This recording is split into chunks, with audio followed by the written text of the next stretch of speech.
we go. Good morning. I think I'm live. I did it for the first time by myself, so let's see. Let me close that and go here.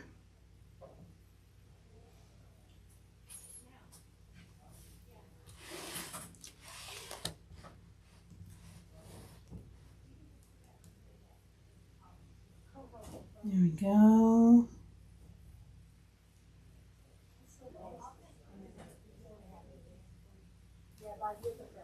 Good morning, NorCal Quilter. Can you see and hear okay? Live and good. Yes, I did it all by myself. Good afternoon, Dragonfly. Thanks for being here. Wanda, good morning. How is everyone doing? Good morning, good afternoon, and welcome. Welcome to another A-1 Sew Along. Good morning, Pamela.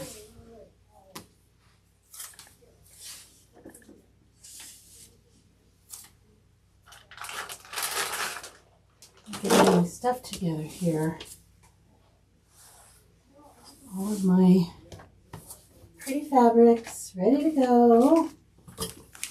We are doing the Lori Holt, another beautiful house.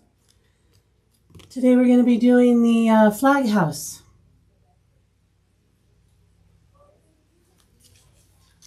Let's see here. Here's the flag house. It's on page, I don't know, I cut a hole in that one. Let's see, 34. Page 34.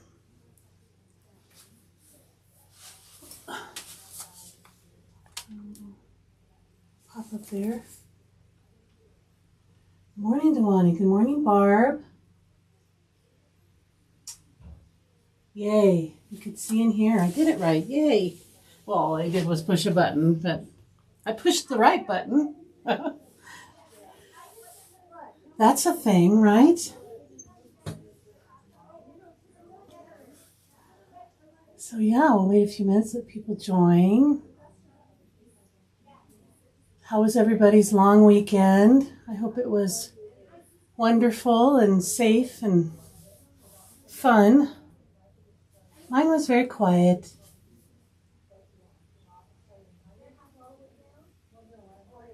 Very hot here. Yeah.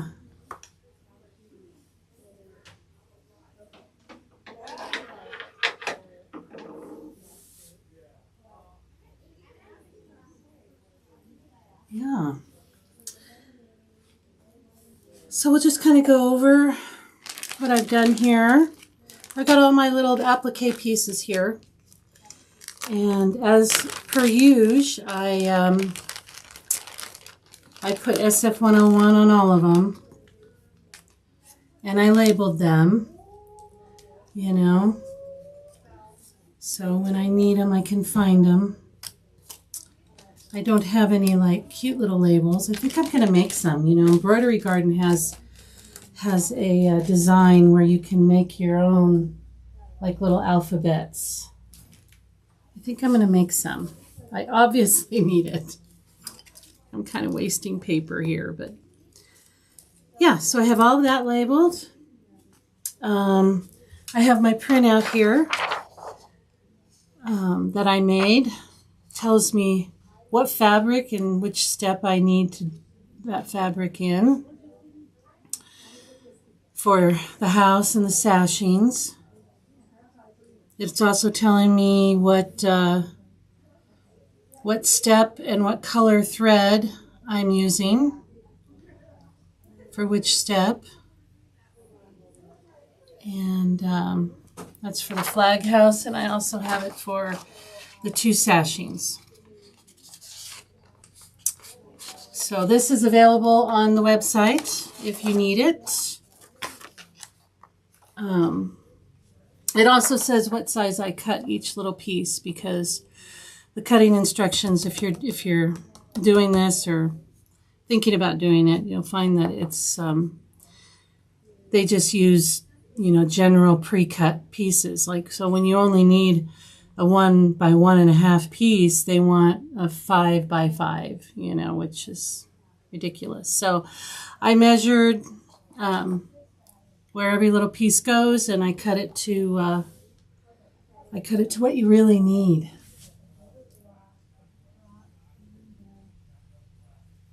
Yes, you do need the labels. Yeah, you got to keep it straight. There's so many little pieces.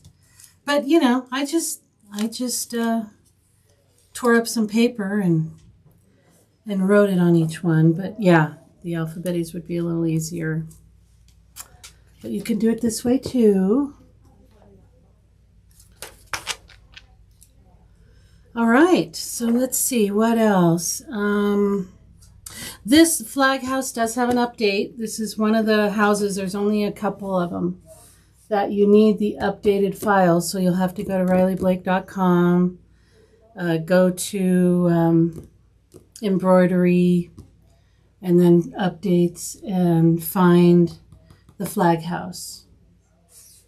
I don't remember what is different, but they do explain what is different for that update. So go grab the updated file if you haven't done that. And I guess we can get going. Let's see what I've got. I put in a fresh needle. I'm going to start with just a white because it's just a placement line. Let me grab some.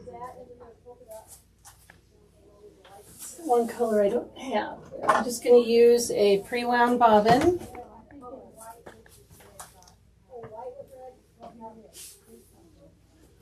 Okay. And I didn't check the bobbin. Let's check the bobbin. Need to check the bobbin here. Yeah, no bobbin. I have hooped. I am using medium weight cutaway. The instructions call for I think it's medium weight tearaway. I've heard people love that, and I'm good with that. It's just I did on the first one, and it was just took forever to tear it out, and I couldn't get most of it, and my stitches started coming out. It was just a mess. So I'm like, no, I'm just gonna do cutaway, and you know, mine will be a little stiffer, but they say that this gets soft if you wash it with each washing. So, and I have to wash my quilts, even my decorative quilts, because I live in like a dust bowl. So I do plan on washing my quilt. So I'm just going to get a pre-wound bobbin. Put that in.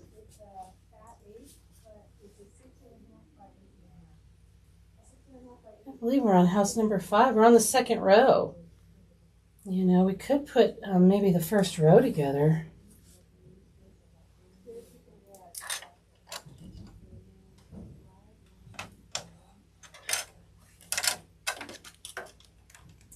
We should have that done. We could just cut the sashing, and just the sashing would be all we need to do for that first row, and get that first row done.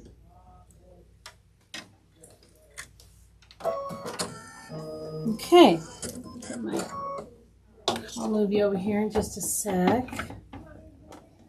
I'm using 8 by 12. I'm doing the 8 by 12 version. There is a 6 by 10, I think. 6 by 10, 8 by 12. I think those are the only two sizes. One is like a wall hanging, the other one's like a throw size. I'm doing the throw. So I don't have much wall space in my house. Okay, let's see. I'm still kind of playing with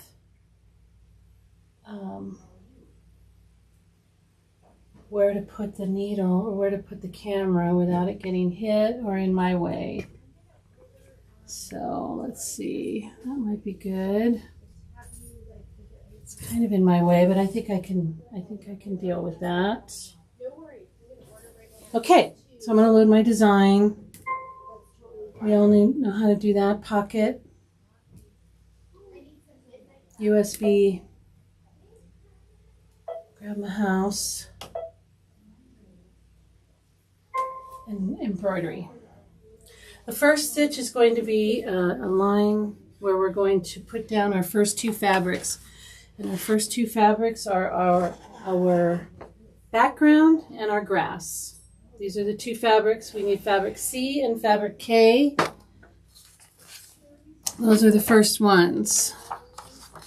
And it shows in our book how we're going to lay that down. I'll show you. Let's see. Let's do that line. There we go.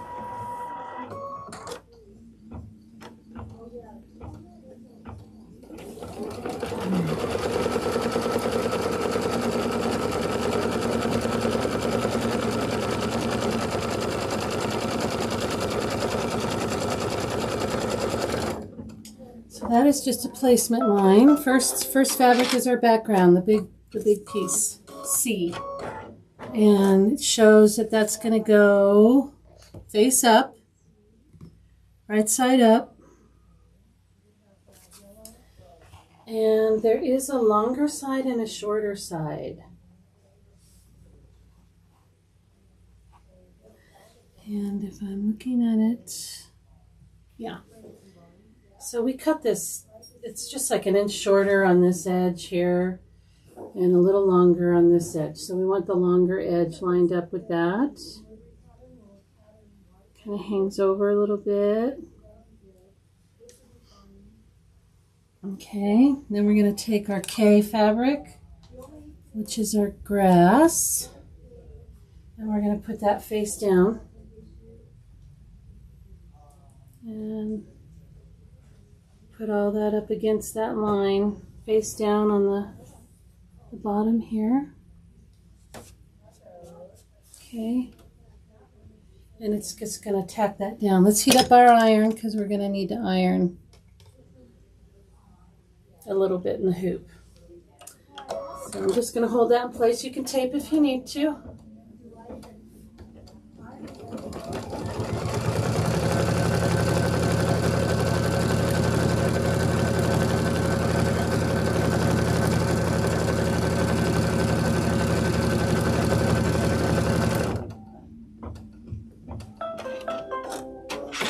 Okay, so I'm going to pick up my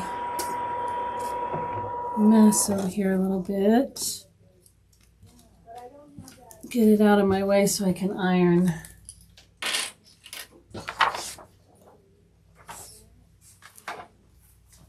grab that when I need it. Go over to the ironing right here. Remove my hoop.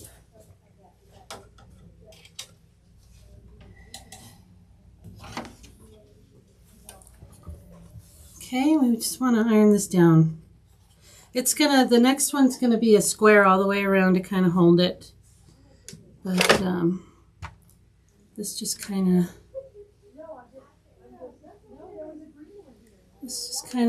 tells the material where you want it to be. Okay. Should hold it down pretty good. All right. So I'll move this right here because I can get these out of my way when I'm done. So let's see what that looks like. See if we like that better. I am still experimenting with where these cameras can go without getting hit by anything, or so just bear with me a little bit. Oops. Okay, I'll move you over.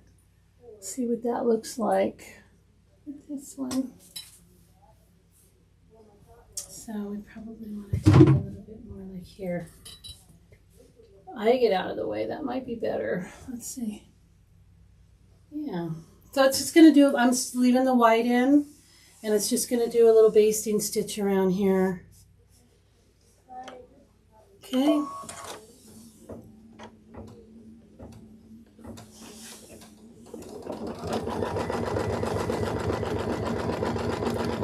This is a stitch we take out later.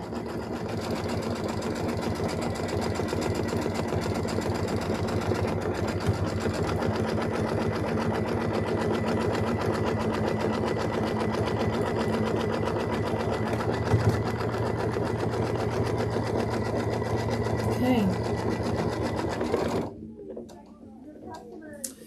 All right, so let's get our book and see what's next. We are on step 4.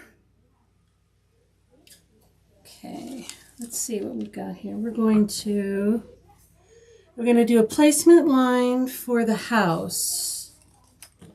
And for that, we need fabric JJ, which is this fabric here. And I think I can just leave the white in still. I think I will. I think the first time I need a color is step 8. So let's just keep using white.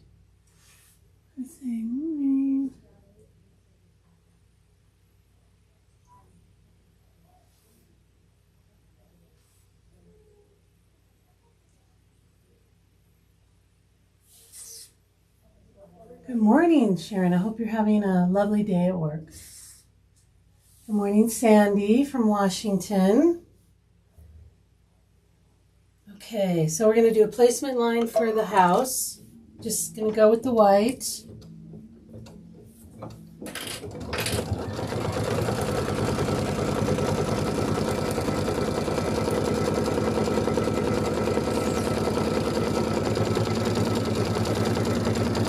That is the hardest part, Sharon, isn't it? Picking out the fabrics for a project. I think that's probably what I spend most of my time on. Okay, so we have this. This is our house. It's pretty little blue. I know you can't see the lines. I can barely see them, but I think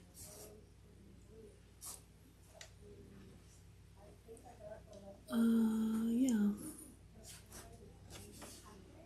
I think that'll be okay. I'm just going to leave the white in again. Then we're going to tack that down. And then we're going to trim. You can tape if you need to. Tape or use spray.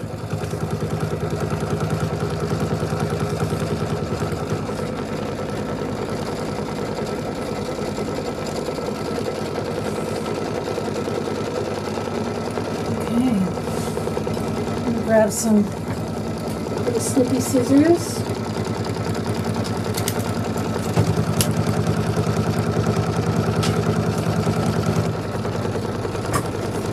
These are the ones I like to use. These are Tula Pink. I don't know what they're called, but they're nice because you just squeeze them. So we're going to trim around our house.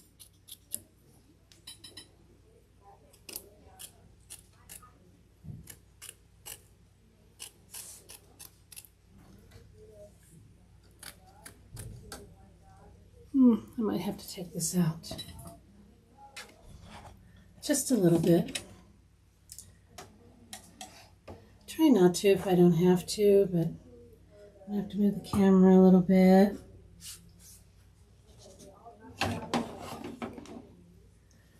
But sometimes you just have to.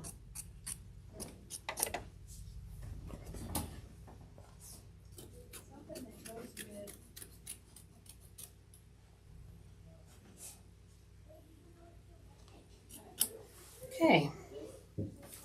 And there's our little house.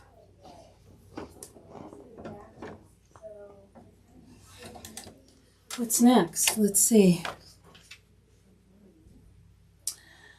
It's going to do a placement line for our little rooftop chimneys, I think. I'm going to leave the white in. Why change the color if you don't have to, right? And for this step, we need, it'll be step 7. We need our fabric Fs. There's 2 of them. These 2 little guys are for our chimneys.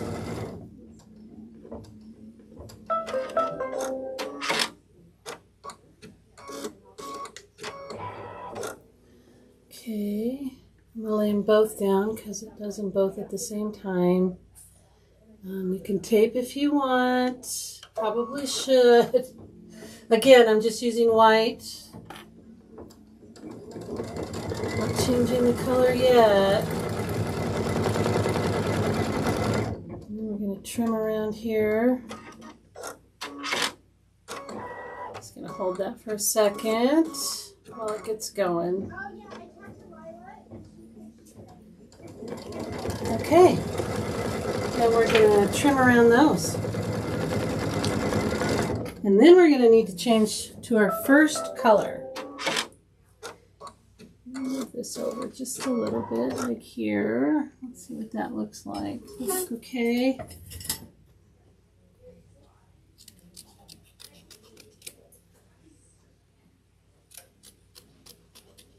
Let's see if I can trim these without taking them out. The needle usually gets in my way.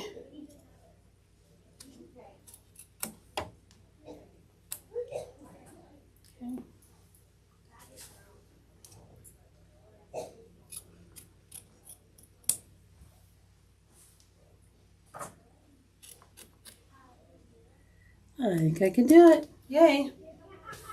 All right. So now we're going to change our color to our first color change. And on my spreadsheet here, it shows on step 8, I need, what do I do with my colors? I need Exquisite 412.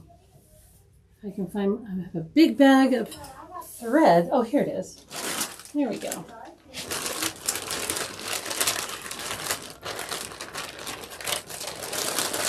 I'm sure it's this one. Yeah, this is my color. She's down here. So I don't know. Let's see if it will show you. It's kind of dark, huh? But it's 412, Exquisite 412. Just a nice brown color. I'm going to leave the same bobbin in. Just the pre-wound. Not going to ever change the bobbin. We're going to use that throughout.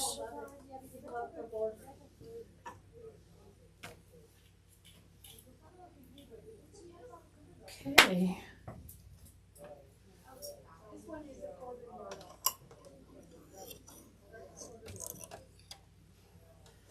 I saw somebody in the Facebook group posted their finished hometown. Oh my gosh, so jealous. They finished, I don't remember who it was, but it was beautiful. And okay, so we're going to do some satin stitching around our little chimneys.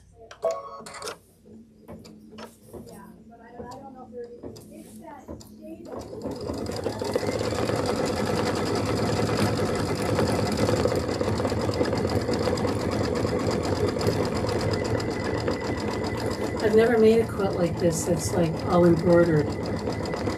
I've made, you know, regular quilts, but so it should be interesting.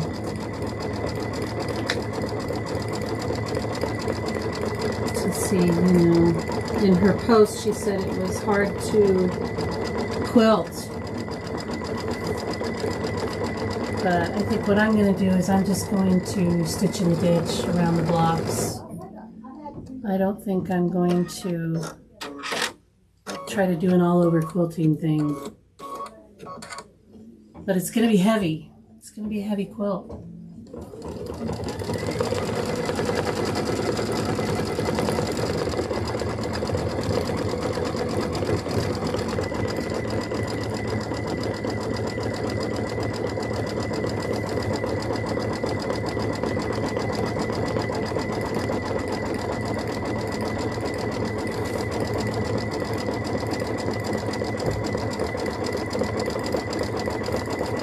What's next? After this, we're going to turn the page. On page 35. Step 9 is going to be the placement line for the roof.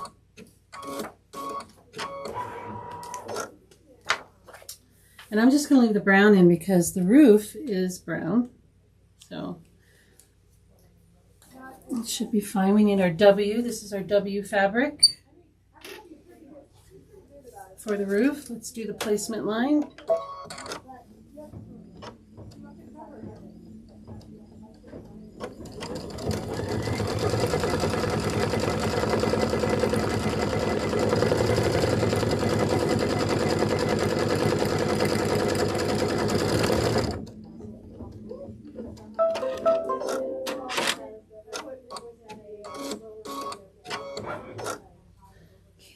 Cover that. I'm going to do the tack down. This is our 5th house. We should have this down. Feeling pretty confident. And then I'll make a huge mistake.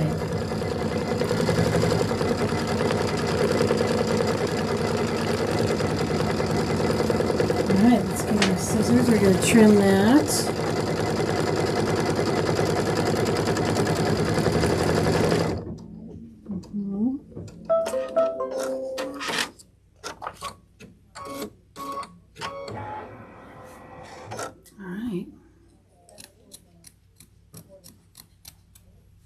Oops, sorry.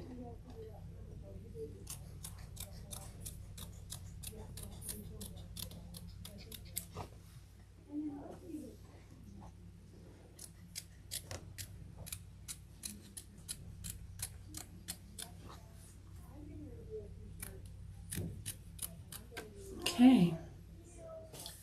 What is next? We are on step 11. And this is a placement line for our door. And let's see, what is our next color? Placement line for our door. We could change the color. I don't think we really need to because there's going to be a satin stitch. The next color we're going to need is like a light brown on step 20. Okay, so I'm thinking I'm going to, well, it's kind of a dark brown. I think I'm going to change. I'm afraid that, I mean, it probably would never show through, but yeah, you never know. So, but I think the light brown would be okay. I think the satin stitch would cover that. Let's find that color. This would be the color we need in step 20, which is on my spreadsheet. Step 20 is Exquisite 628. That's this tan. And that's 628, so that's what I'm going to put in. I know the door is blue, but the satin stitch that's blue that goes over, I think will cover this up. So I'm going to put that in. Normally I stitch these out at least once before, but I didn't do this one. All right, so we're doing it together. Usually I have all this figured out. Now you're going to see how my crazy mind works.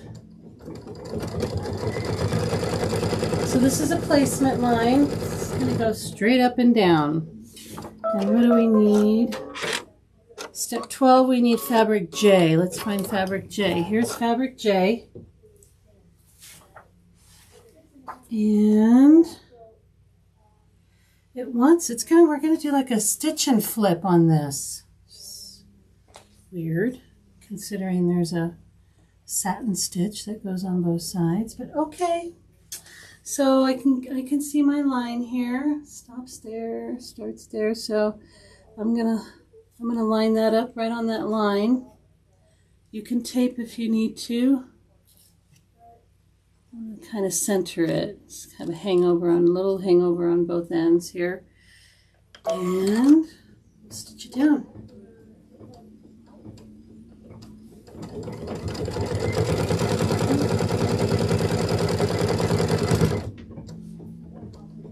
Now let's heat up our iron. Since we're doing a stitch and flip, I'll put my book over here. And I'm going to switch over to the iron.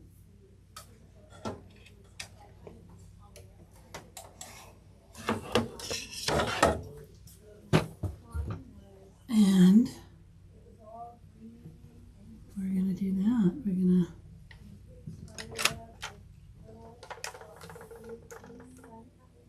kind of tell the fabric where we want it to stay. All right, let's look at our book again.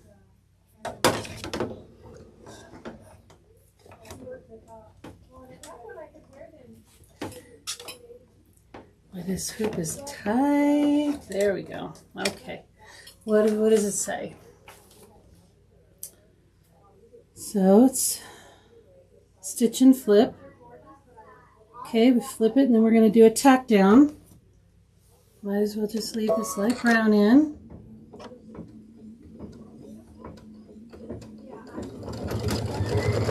Oh, what did I do wrong here?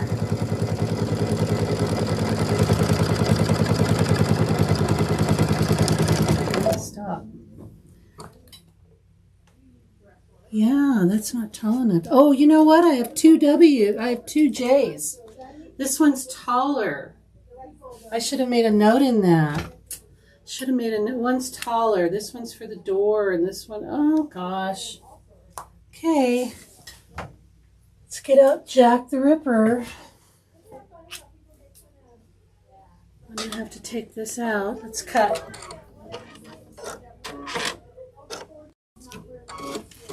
I should make a note on that on my little, on my, where else is that needed? Yeah, I need to make a note of that. Let's go over to the ironing. Oh, I'm still on the ironing board. So you guys didn't even see what happened. I'll show you. Sorry about that.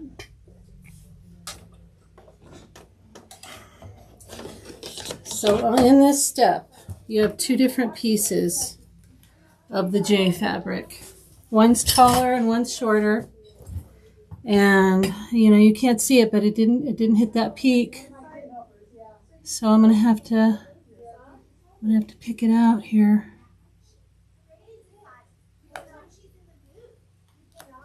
Okay.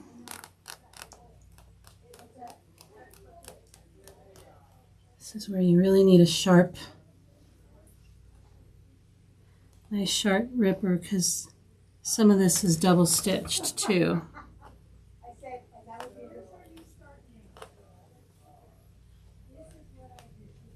Okay. Try not to trip your fabric because you need it. Well, hopefully you didn't do this, so I don't know why I'm saying that. But if you did, I apologize. I should have made a note in my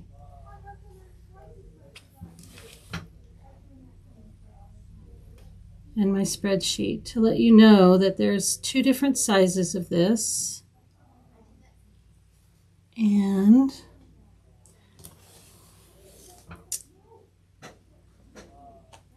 okay. One's taller and one's shorter. There we go. But yeah, don't put a hole in your, because you need this fabric for later.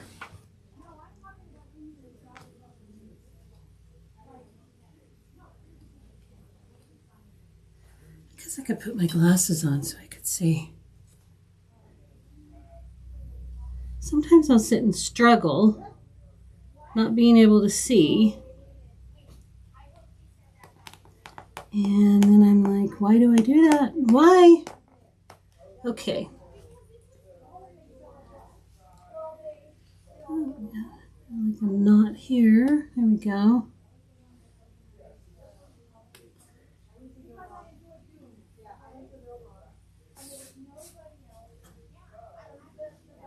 Boy, that's a knot. They didn't want that going anywhere. Let's try not to put a hole in our fabric. Sorry if my head's in the way. Okay. There's my first mistake. See, here I was just saying how confident I was. These are nice seam rippers because you just go like this and it kind of loosens up all the threads in there and helps you lift them away. Gets them out of there. Okay. All right. We need the tall J. See the difference? This one I think goes on the side of the house or something. All right, we still have our placement line.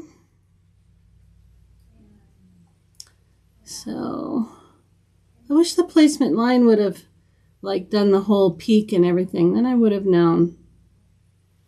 But I'm going to put it like that. And here we go. Just real life, I know. Real life. Real life hits me in the jaw every day. Smacks me around. But that's okay. Now I need to go back. Go back up. Okay, get my book out of the way here. Oh, let's go back to the machine. Let's not forget to do that. Okay. So now I can see that I'm going to cover that peak, but I wish that, you know, it told you how. Anyway, my mistake. I will make a note on the spreadsheet. Oh, what am I doing now? See what I'm doing now? I'm all discombobulated. This wasn't a flip and stitch. Goodness, Karen. Okay, maybe we should call it a day. No, I'm just kidding. It's not gonna win. Cut again. Oh, I thought it was a stitch and flip. But, you know, got my good old. Okay, that's how we're gonna do it. Were y'all yelling at me? You're doing it wrong again. How frustrating, right? Watching somebody do everything wrong. Okay, I think I'm gonna look at the book. It does wanna. Oh, you know what? I didn't go back far enough. That's why. Okay. Okay. So it is a stitch and flip. I wasn't crazy. I wasn't nuts. I actually know what I'm doing. Okay. Now I went back far enough. I went back to step 12, which is where we need to be for the stitch and flip. It says right in the book. If you just look in the book, get my iron worm again. Okay. We're going to get through this door, I promise. It's going to be smooth sailing from here on out. I shouldn't say stuff like that, right? I jinx myself. Okay. So we're just going to do a quick little iron. Just deja vu. If you're just joining, you didn't miss anything. Okay. Let's stay down a little bit. All right, back to the machine, which is right here.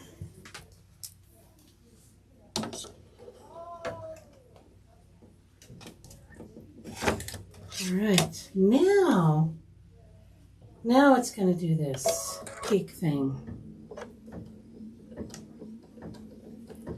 We should be good. So I'm going to do like 1/2 of it. Or 2/3, I guess. And then we're going to, I'm going to read, make sure I'm reading. And we're going to trim. We're going to trim around the 3 sides.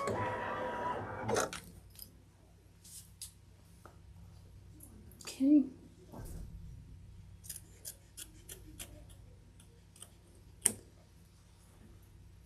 See if I can do this without taking it out or cutting something I'm not supposed to.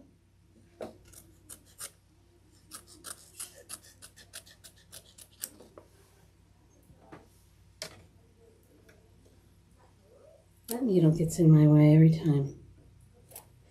I think I got it though. All right, not pretty, but I can clean it up later. It is hot in this room. I am like dripping sweat. Okay. All right, what is next? I trimmed. We're on step 14. And it's going to do a placement line. For what? What is that for? Oh, I see. It's going to do a placement line right here. And I think that's for our second piece of J. So let's do that. We're just leaving this light brown in.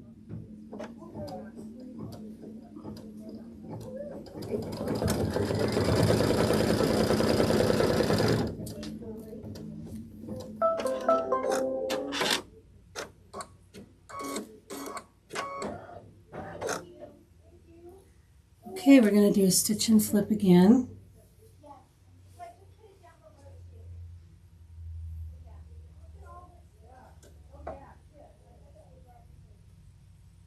Okay.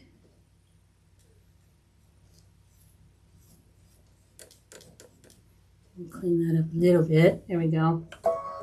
Okay. Just lined it up on that line.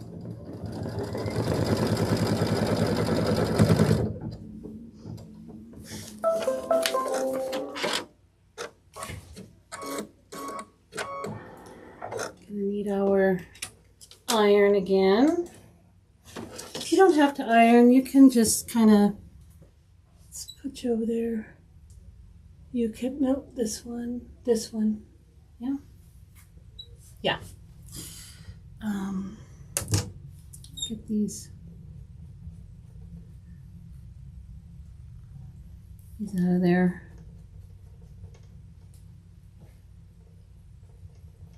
It's like an eraser for thread, which is kind of fun. Okay.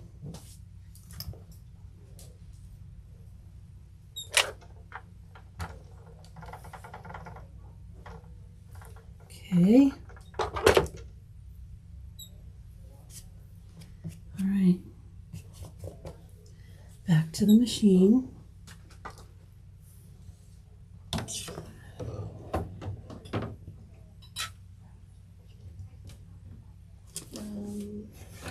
Go. Now what are we doing? Make sure I'm doubting my every move now.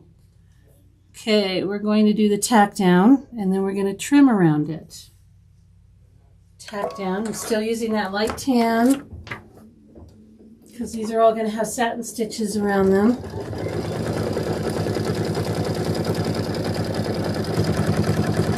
And the scissors ready.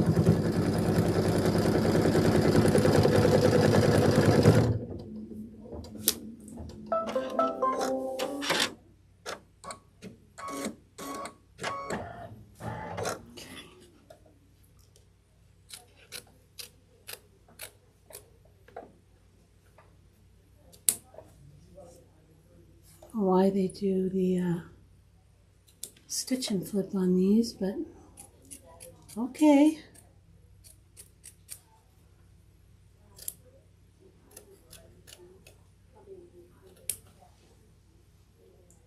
All right, there's our little lanai. Is that a lanai on the house? What do you think that is? Okay. So we cut that. We're on step 17. And we're doing a placement stitch for the little roof of our little side of the house. And for that we need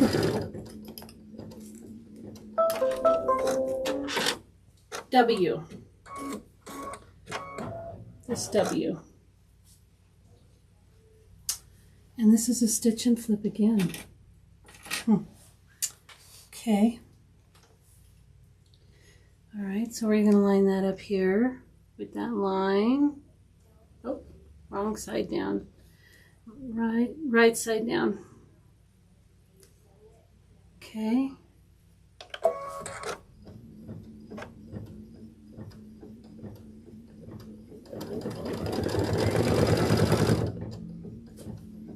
See, that piece was entirely too big, but you know, I'd rather have it be a little bit too big than not big enough.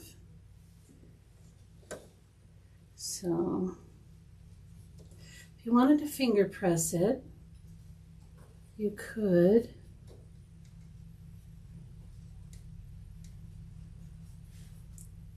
But I would have to maybe hold it. I'm gonna iron it. I'm just going to do a quick little iron over here. I won't flip you over again. Just because I just think it looks a little neater. It's a simple step that kind of helps everything look a little neater. Here we are, we're back. But, you know, every time you take your hoop out, you run the risk, right? So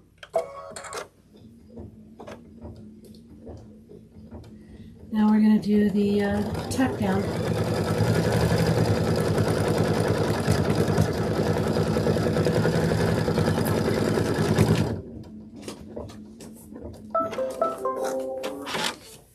And we're going to trim.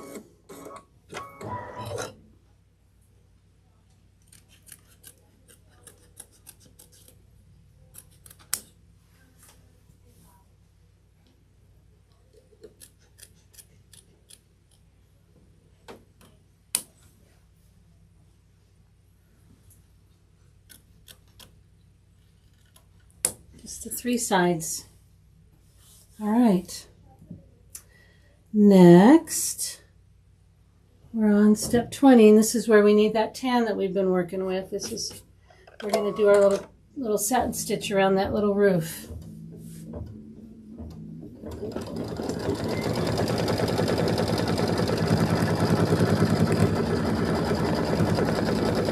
Well, hi, Miss Cindy. Thanks for joining us. Happy Friday, yes. Friday.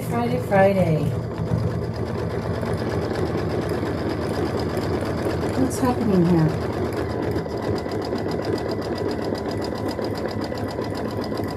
Why is it doing that? We're on step 20. Step 20. If you look, I'm going to show you guys. Look. Step 20 says it's going to go around here. Why is it doing this? That's supposed to be blue. Okay, I'm losing my mind. Oh, you know, maybe this is like the difference in the updated thing. Maybe okay, we're okay. I'm just going to cut. So the book is telling you need brown when you actually need your blue. And on step 21, I'm using Glide Marlin. So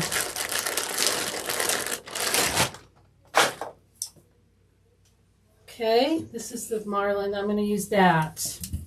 I think that'll cover up that.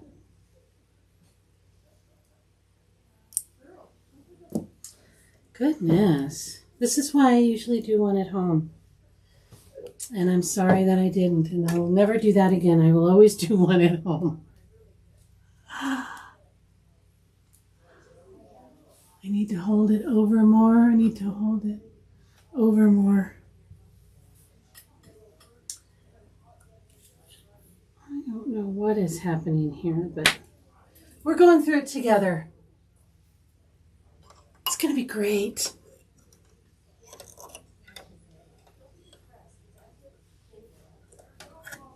Okay, so I'm putting in the Marlin. So obviously do not follow the book, right? So I'm going to go back one, just up,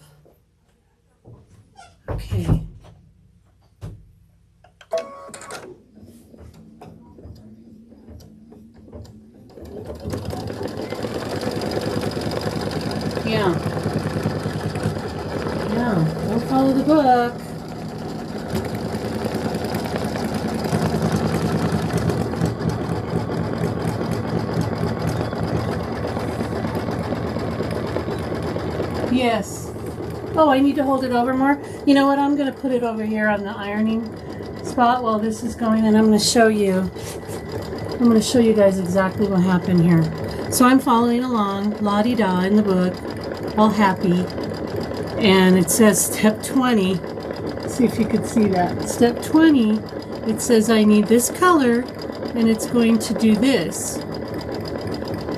But when I put in this color expecting to do the satin stitch around the low roof, it started the satin stitch for this step 21. So, and I can show you on the machine here, let me show you that it says step 20. I'll show you. So here, look at that, it says step 20. Crazy, crazy, crazy. So, make a little note in your books that step 20 is actually step 21. Now I'm going to be wondering, what's 21? So now I'm just going to look at my screen and try and figure it out. Okay, now it wants to do the little roof. The little roof that we were supposed to do in 20. So you're just flipping them. Isn't that crazy? Okay. So I feel like every step is going to be different now, and we have to be vigilant. I have to pay attention.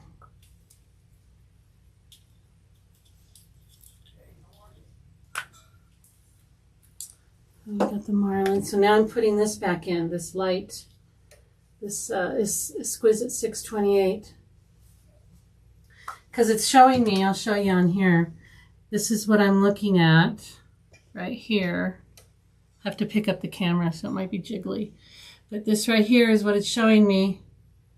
And so that's why I'm assuming it's this little, and the little marker is there. You could see the little marker, the little green. You could see that. So that's what we're going to have to look for on every step now. Not cool, Riley Blake. Come on. I think if you're, I don't know. I should just maybe update that page in your book because it's all, you know, digital. Okay.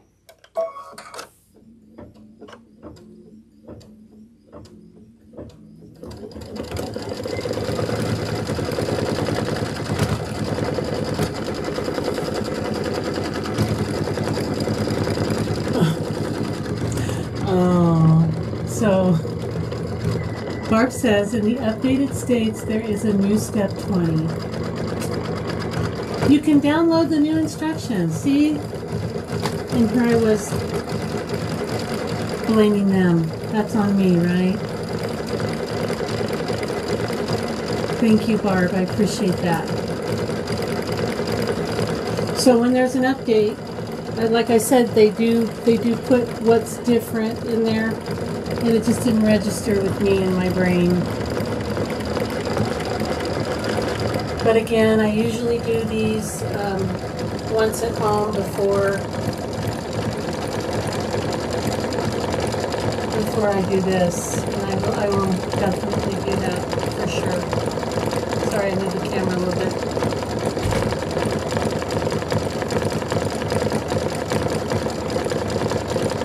So that's perfect. There's just a couple of houses that have updates, so.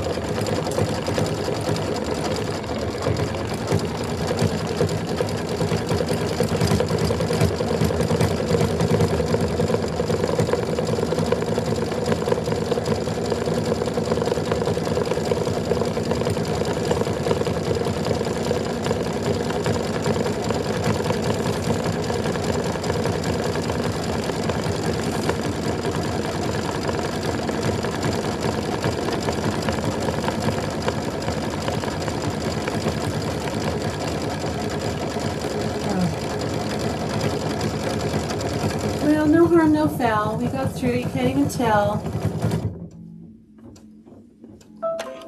That's what I love about embroidery, you know. Okay. I think we're going to go back to blue now. Right? So I think step 21 is actually step 22. Well, okay, so once again, I'm looking here. Let me move the camera. I'm looking here and I see that it wants to do around my house, which I know I want blue for that. So there we go. Sorry, I have to move the camera. So what step would that be? That would be step 21, but we're actually on 22. So I think we're going to be a step behind now. Okay, so I'm going to put my blue back in, which is my marlin, my glide marlin. And then I'm going to throw my scissors, and my spool of thread is going to roll as far away as it possibly can from me. Get back here. Try and get with my foot. Oh, went even further. Hold on. Let me go over here. I gotta go underneath the desk here.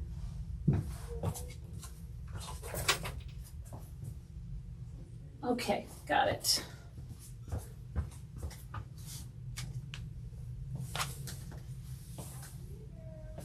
Okay. Blue.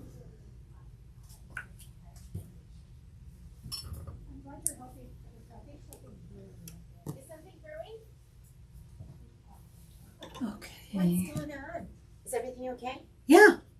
Yeah. We Yeah. were just talking about how we used to be like, oh my God, are you okay? Oh, I know. Oh my, let me check on you. And now we're like, get in there and get to work. Yeah. Well, I'm just showing them how to fix all their mistakes. I have days like that. Yeah. All right. Call us if you need us. Okay, thanks. Okay, so I have my blue in. And it's going to go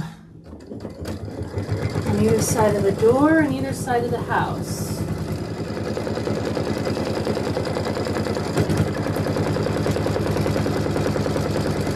And then after that, we're going to need our light brown again, the one we just had in. This one.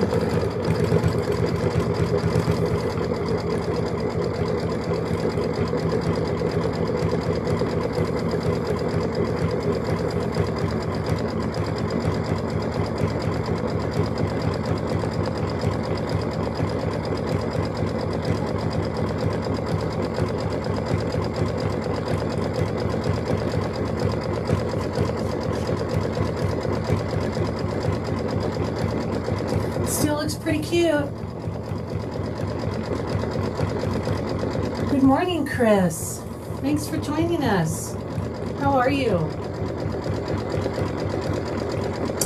We are doing the Lori Holt hometown house number 5, the flag house.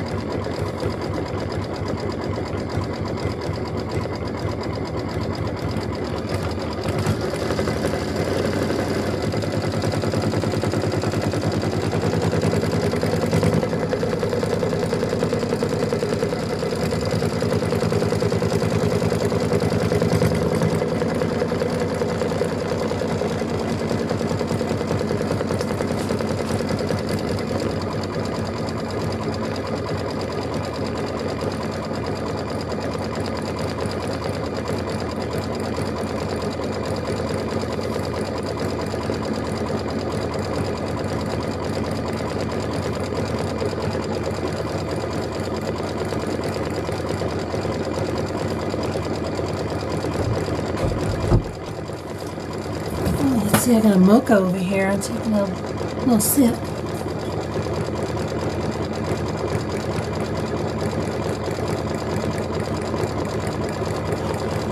Oh, after all that, maybe it's something a little stronger, right?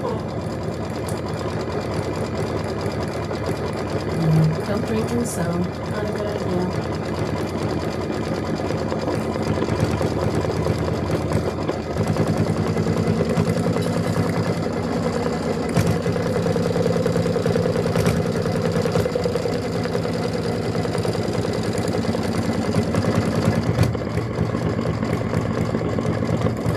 So my mistake was getting the updated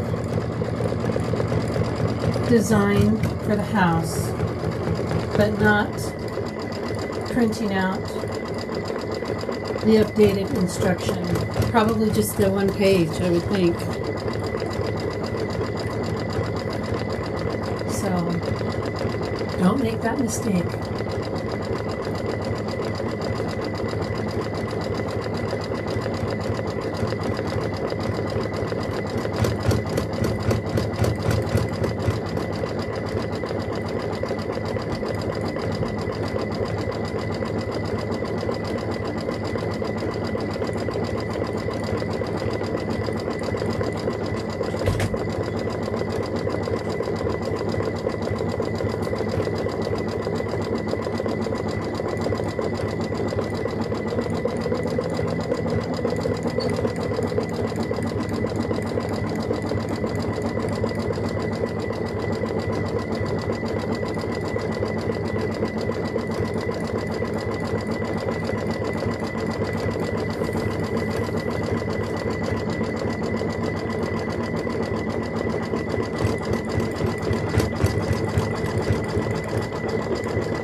It's a cute house.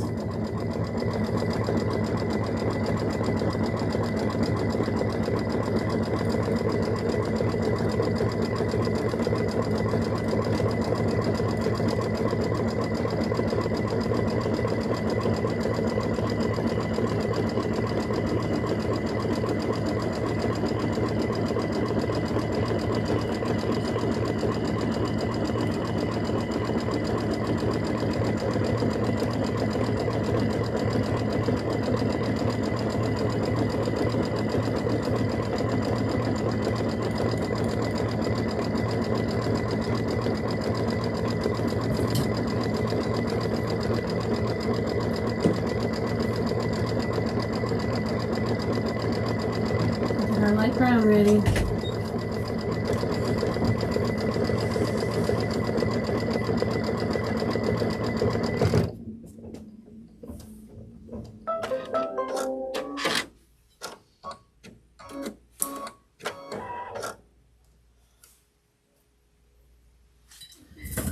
Clean this up a little bit while I can.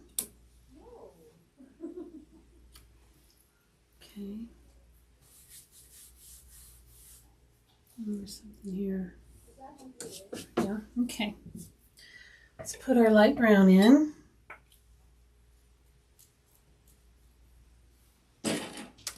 Again, that's Exquisite 628.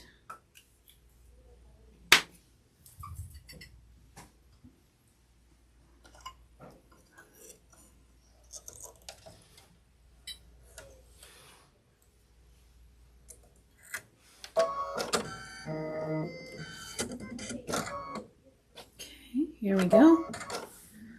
Go around our roof.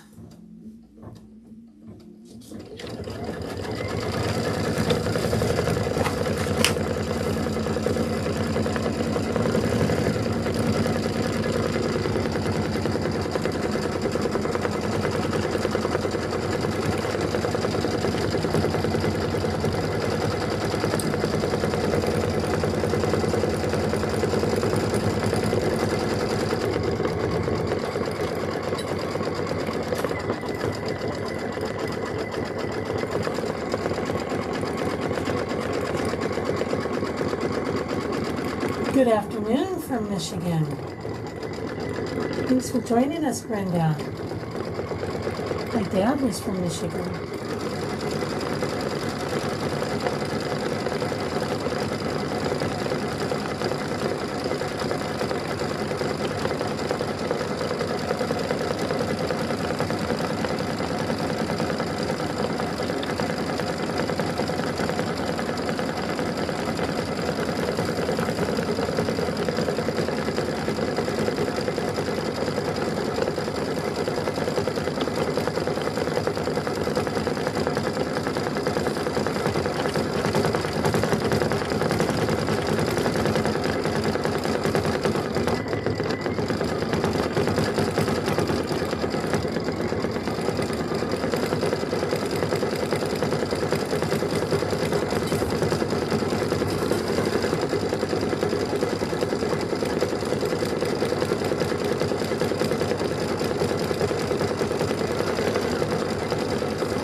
Satin stitches.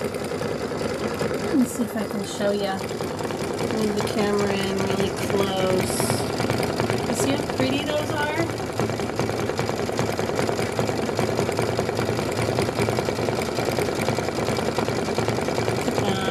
Isn't it pretty? I love it.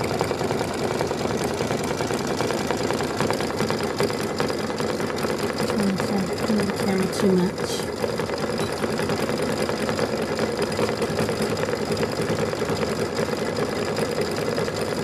Let's get so far away.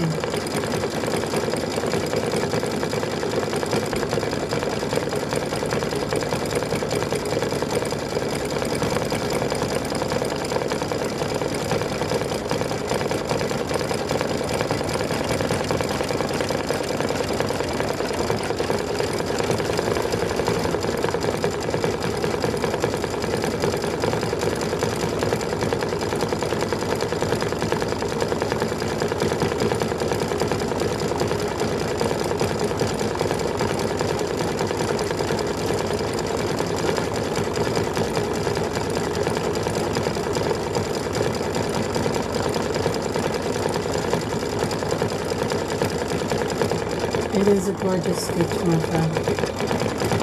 It is gorgeous. They have some really cute ones in this quilt. We've seen several different, really different, pretty ones that I've never seen before. They really kicked it up a notch in that area.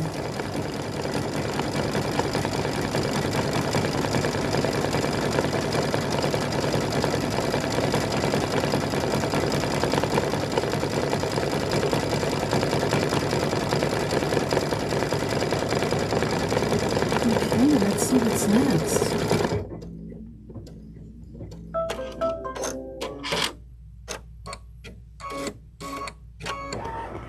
Okay, let's see. I think next we're doing the door, the front door.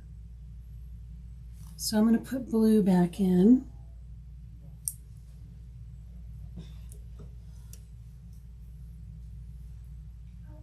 Put the marlin, it's the glide marlin.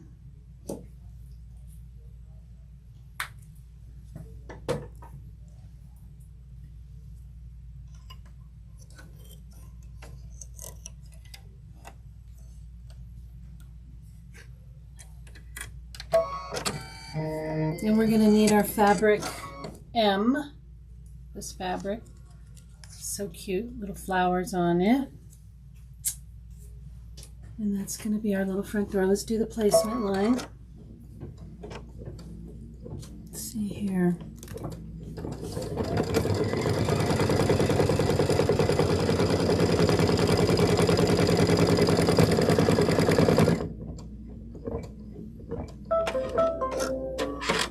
Cover our placement. Cover the placement line. You can tape. I obviously live dangerously. Okay.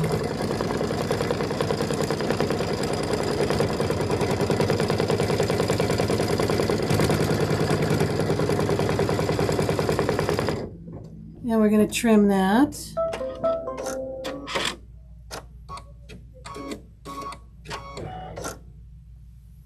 And then we're going to do our satin stitch. Yeah. We're going to trim.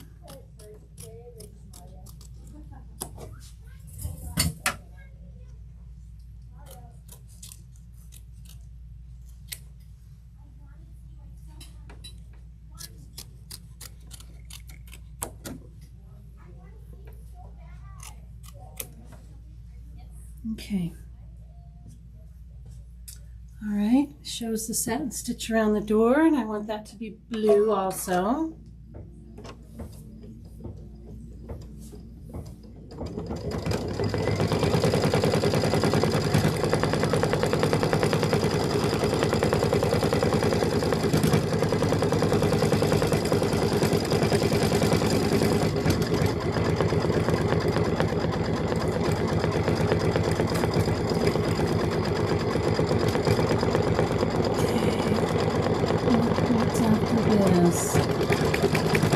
Oh, we're going to do a placement stitch for our windows. Okay. So let's see what color I have for that.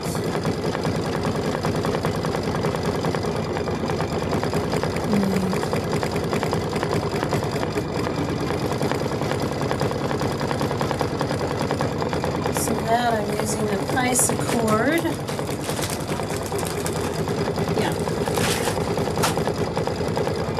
For my windows, I'm using this kind of a matte white.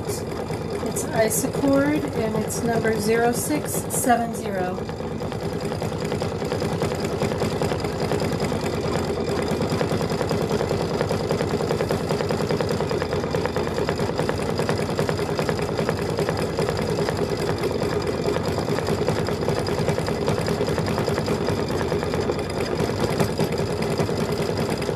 So it seems like I'm a step behind, like this is step 26, but I'm actually stitching out 25 in my book. So looks like I'm a step behind without the updated instructions, just in case you're in the same boat.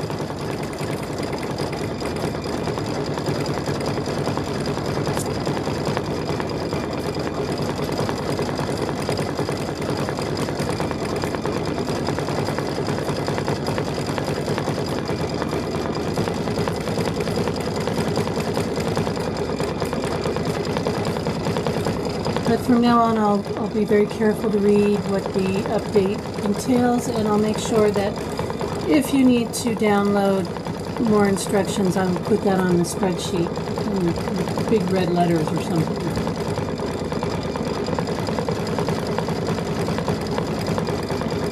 Just so we know.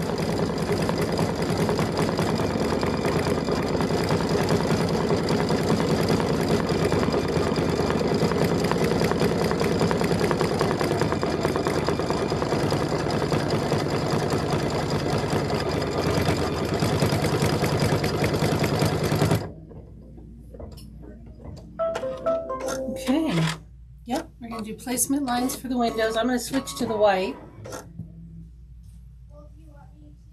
Or it's like a creamy matte color.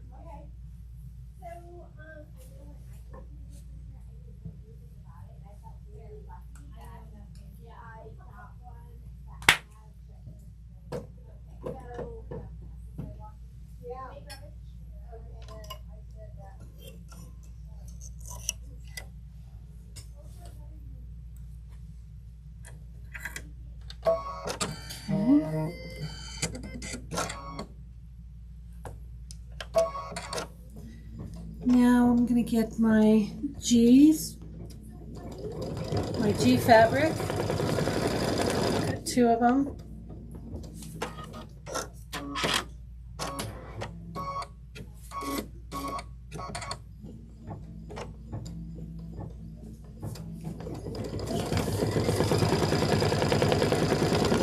Oh, I only cut 2. Is that enough?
So yeah, I just cut 2 pieces for each side,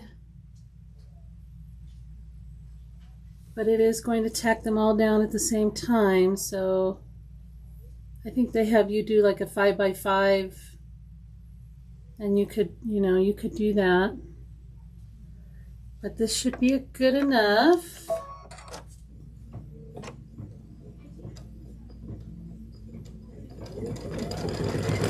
I could have done just 1 piece.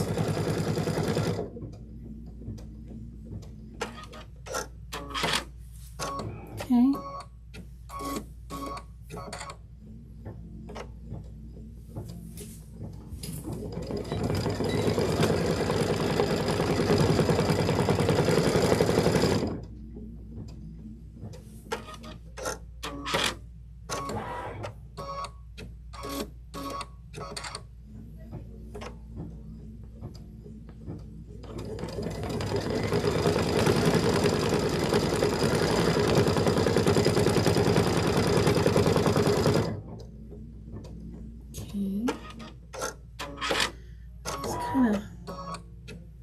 Until it gets going so it doesn't move too much.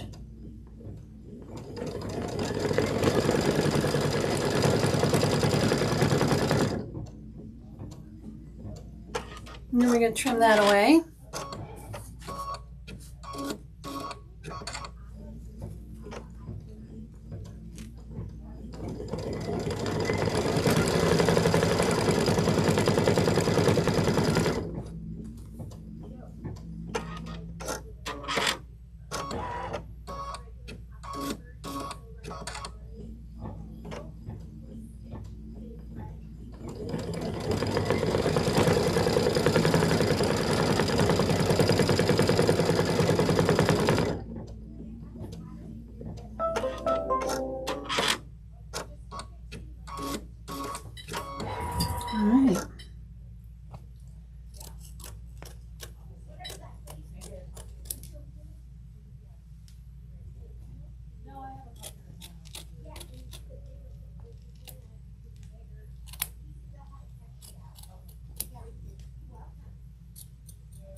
Okay.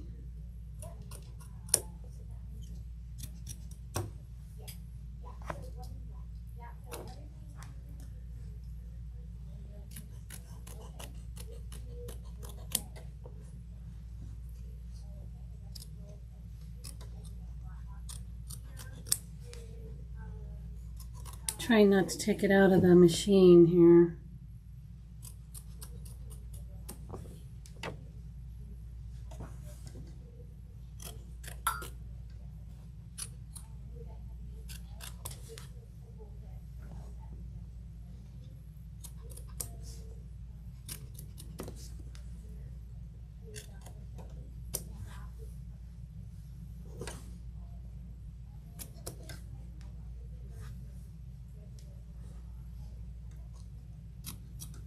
Okay. I think I did pretty good. It's a pretty big satin stitch, so. And we're going to leave that color in. And look at the picture. Yep. We're going to do the satin stitches around the windows.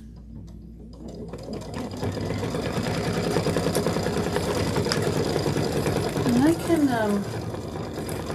show you how I came up with how I cut these pieces for this.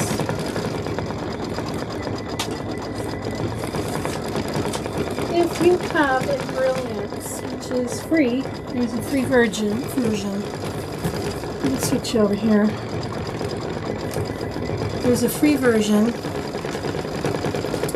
and when you put your design in to the Brilliance, there's an option to print it, and it'll print this out. It has a centering, you know, where you can center everything in the hoop if you need to, which is helpful sometimes. But I take this is actual size, and then I just take a ruler and I just kind of like, if I want the roof, you know, I would take a ruler and say, okay, well, a little bit to hang over. So, you know, I would cut that at 5 inches. 5 inches would be enough, and then I would go this way, and I would think 2 inches, so 5 by 2 is what I would cut this piece for the roof out to.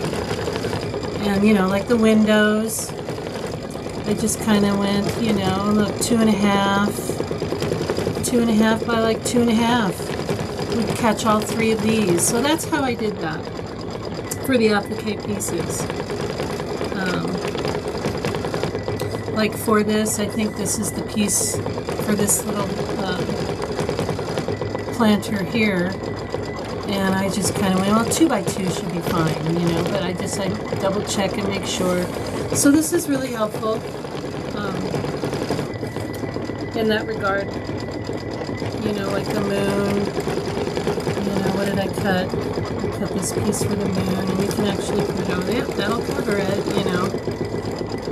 So that is how I did that. So, you know, the Brilliance is worth it just for that, I think. So that's how I did that.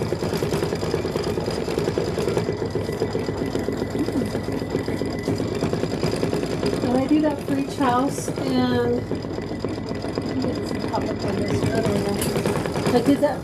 I printed out for each house, and those printouts are on the website, A-1. So you can just print it from there, even if you don't have Brilliance. For this project here, these will be they'll be available for you if you are so inclined.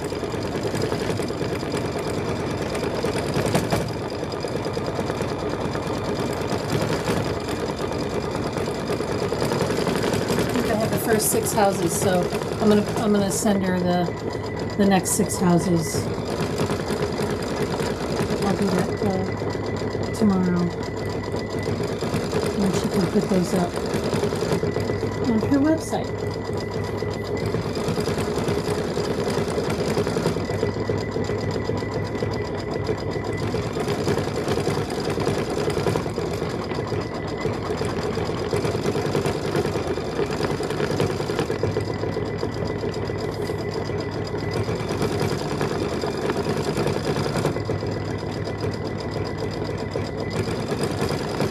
And that way, you know, if you are doing your own, you know,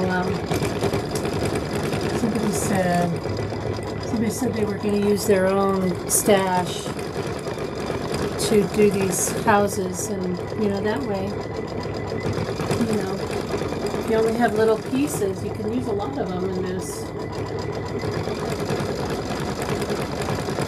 I mean, I think these houses are pretty scrappy, so they would look cute with anything on your stash. I think they would look really cute. I also think, like I've said before, I think they would make really cute pillows.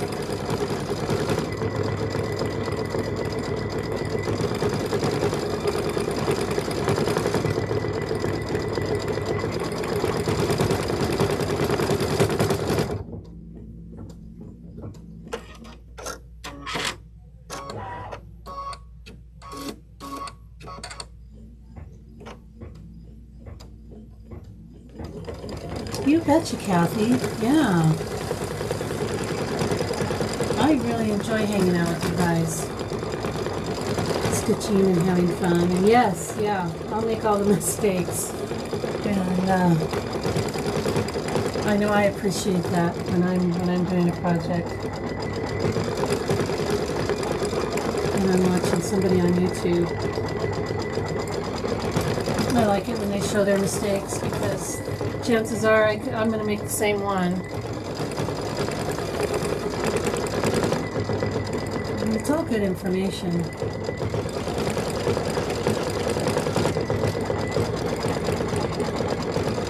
And everybody does everything a little bit differently, you know. And sometimes I'm watching somebody make something and I'm like, oh my gosh, why didn't I think of that? That makes it so much easier. Or I see a tool that, you know, I've been living without that I'm like, why am I living without that? I need that right now.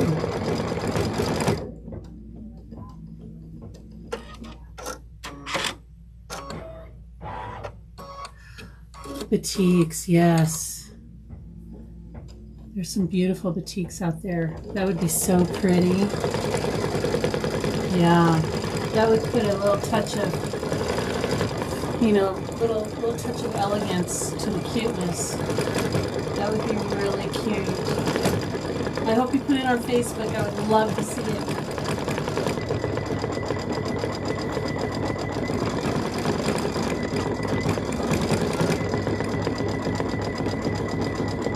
Yes, I will be there, Norcala, for sure. Thank you. Thank you. I appreciate that. Yeah, I would love to meet you too. We should do lunch. It would be fun. It's at the GSR. I'm sure you've been there.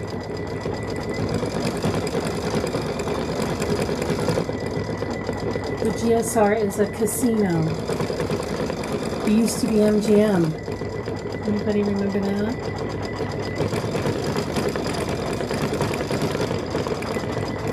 And then it was Bally's for a while. Now it's GSR. Grand Sierra Resort.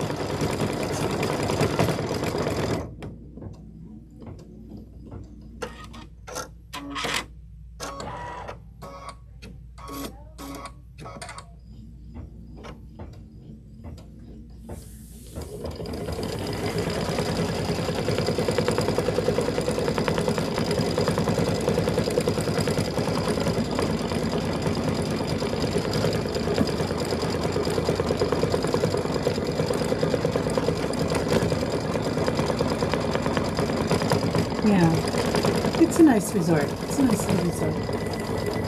Are you staying there? Are you staying the few days that the quilt show is? Or are you just coming up for the day? I know you're not too far away.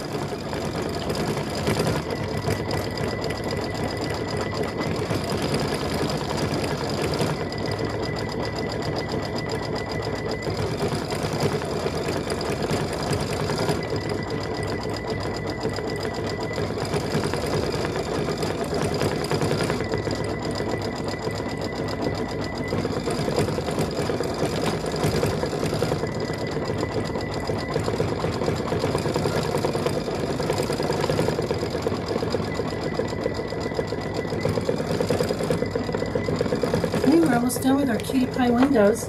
Let's see what's next.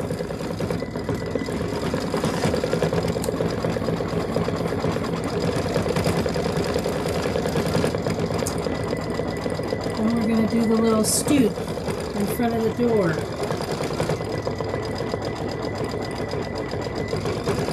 So we're going to do a placement line for that.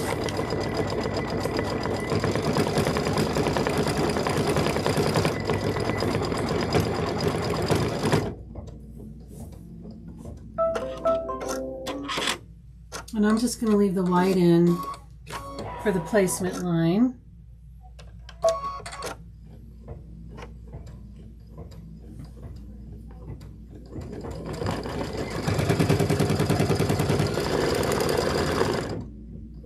That's right. Okay, that's right. Priorities. Yes. That's a big one. Okay, so this is the one material that is not in your kit if you got the kit from A-1. But you can find it online. It is a Lori Holt. And it's super cute. It's BB fabric. And I have, what color for that? What color do I have? I have a Floriani. I'm all over the place with my threads. I'm non-discriminate. I'm very inclusive. Okay. I use them all. The only one my machine doesn't like, and I have a bunch of it, but my machine just hates it, is that Bro thread. They have such pretty colors. And so I bought a bunch of it, and my machine said, no, get that stuff out of me. So this is the color I'm using. It is Floriani 4613. It's just a pretty dark gray.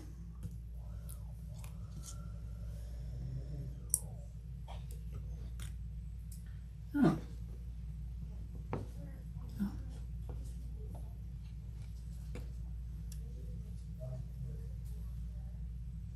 Okay, let's put that in there. I'm really excited about the quilt show.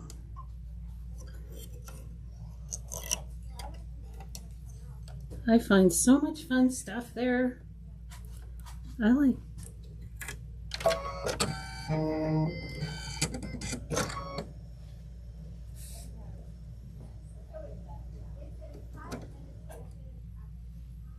Okay, give me that.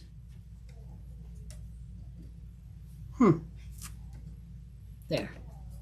Okay. So that was the placement line. So I need to put my, and I'm just using, I mean, I save every little bit because look, I can use this now. It's big enough, and it had already had the SF101 on the back. All right. You can tape.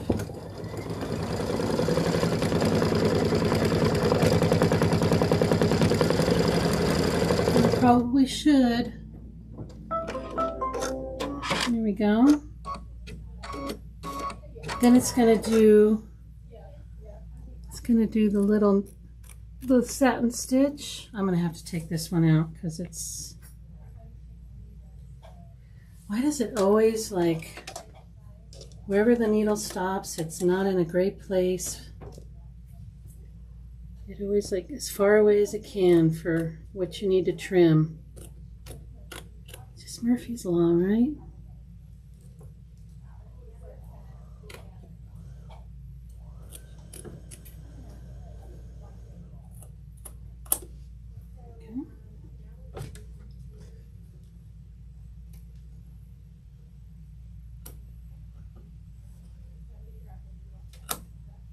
It's a pretty big satin stitch. You don't need to be too perfect.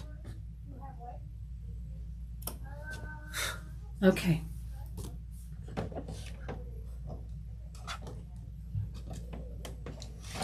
Carefully put it back in there. All right. It's going to do the satin stitch around there and a little tiny doorknob. Because we need a doorknob.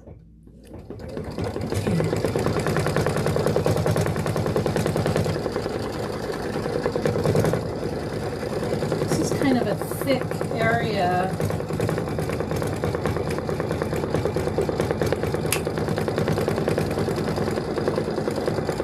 Good idea. Keep an eye on it. Make sure it's not too much for it. You could slow down your machine if you needed to.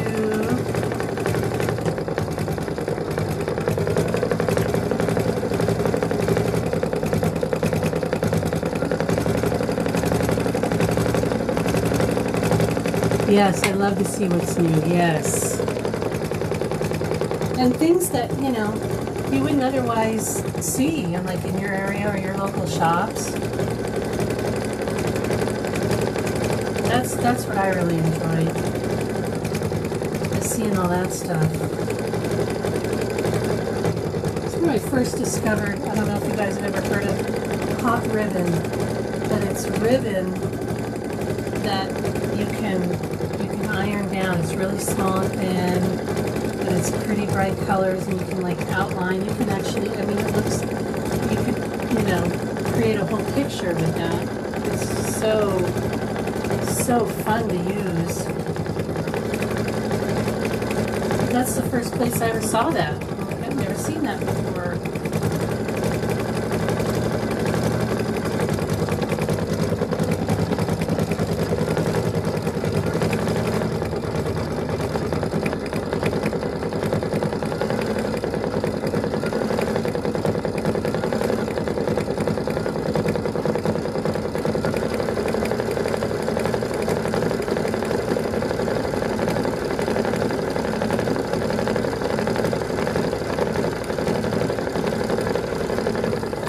After this, let's see. Uh-oh, I didn't like that noise. What happened?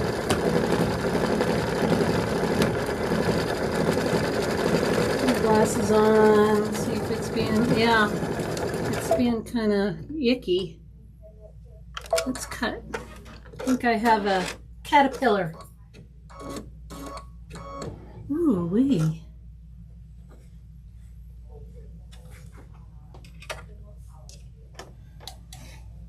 Let's see. I don't know if you guys can see that, but that looks pretty nasty. I'm going to check my bobbin.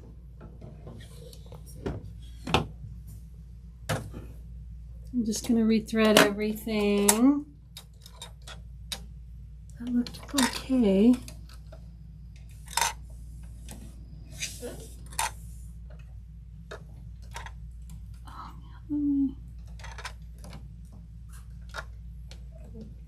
Go. And then I'm going to rethread my top here. Yeah. Ooh. Look at that. Ooh. That's no good. No good. Okay.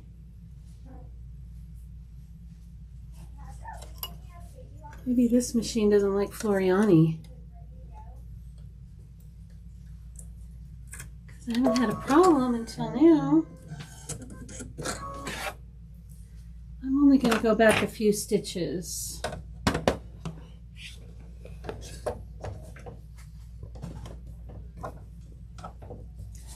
Even though it's not very pretty, but I don't want it to get too thick.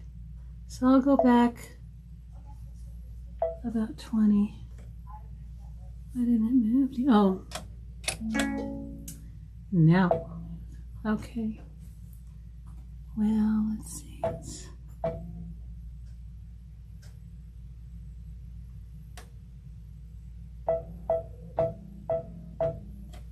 Okay. I probably went back about 50 stitches.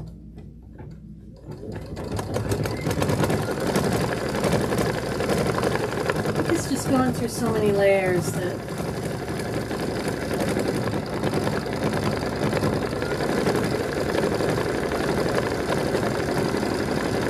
got angry.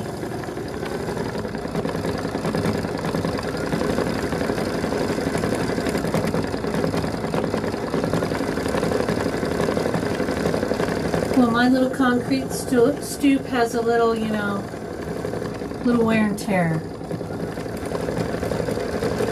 Just like the one at home.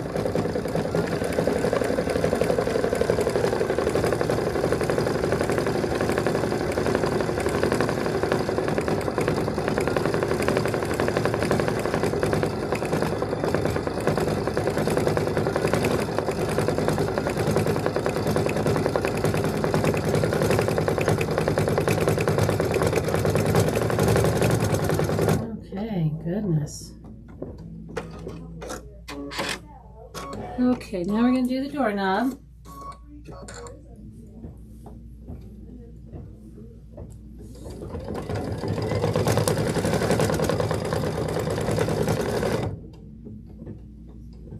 Okay, we're going to do the placement line for the moon.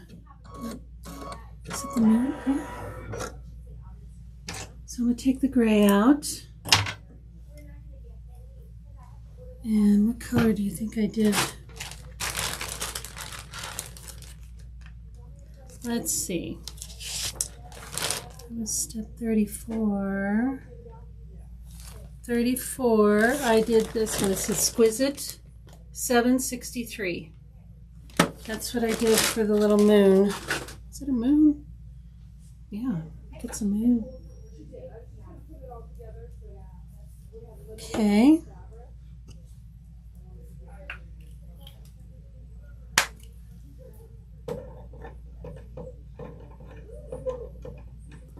Okay.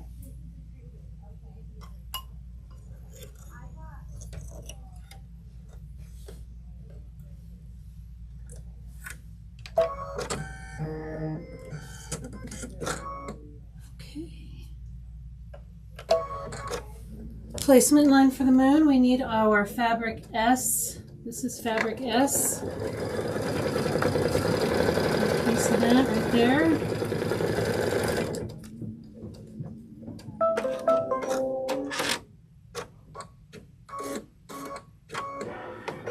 And we're doing our tack down.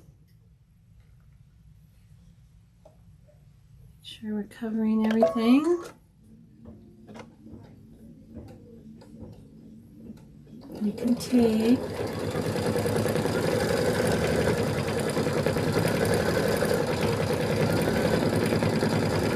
okay.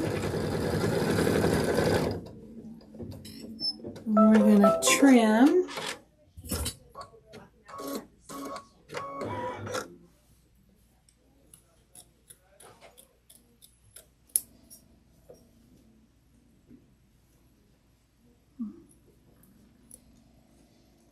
I'm going to have to take it out.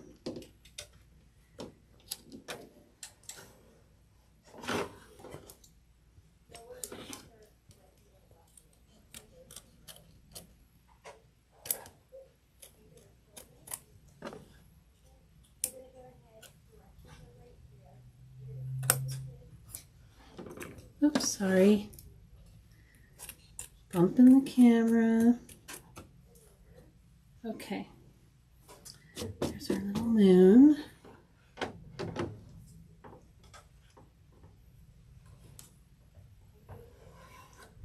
Carefully. And then we're going to do the satin stitch. I'm leaving that same color in.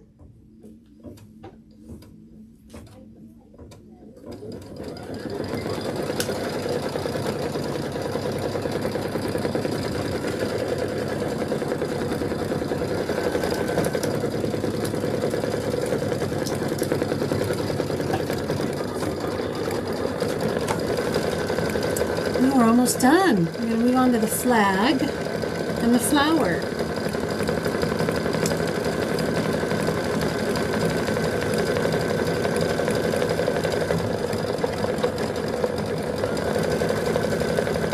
This is what we need for the flag. We need our fabric Y.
all you scan and cut owners could just cut all these little pieces out.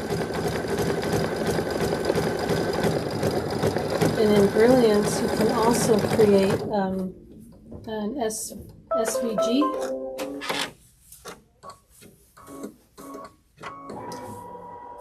Okay, so we're going to start on our flag. We're going to do a placement stitch. So I'm going to change it to red, and the red I'm using is Exquisite 1240. It's a pretty like dark red. That'd be pretty. It kind of matches, you know, I kind of look at my fabric and I like that. I like that look. That's how I learn scientific. Take my fabric over to my wall of thread and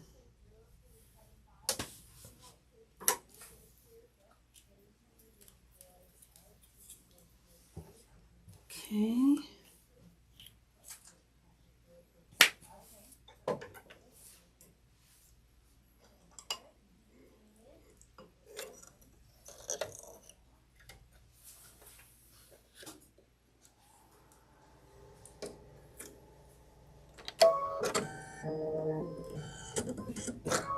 Placement line.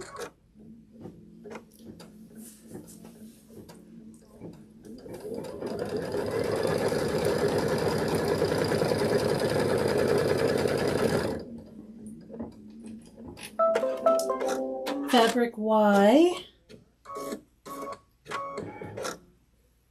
Okay, you can tape.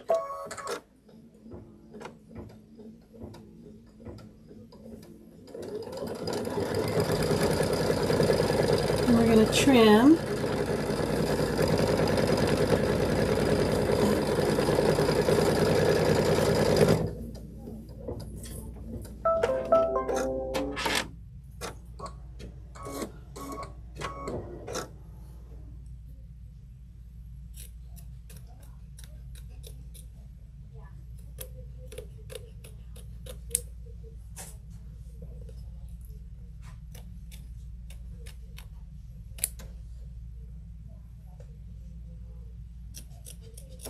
Okay,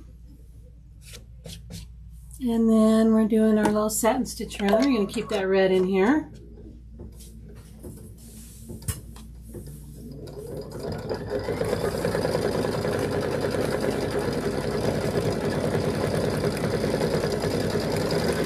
And then we're going to switch to blue, which is in 38. We're going to do the marlin again, stark blue. Same stuff we did around the house.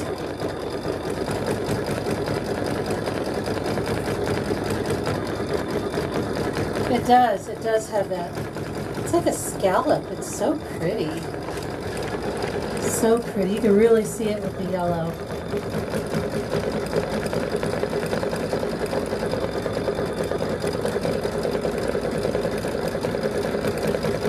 I gotta say, I think this is my favorite house so far. We could probably get you in here a little bit better, right? Let's do this. There we go.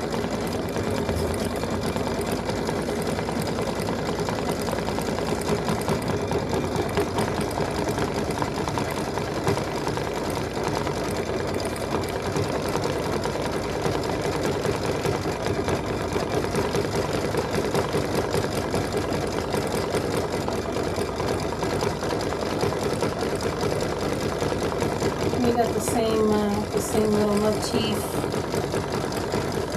around the flag too. So cute.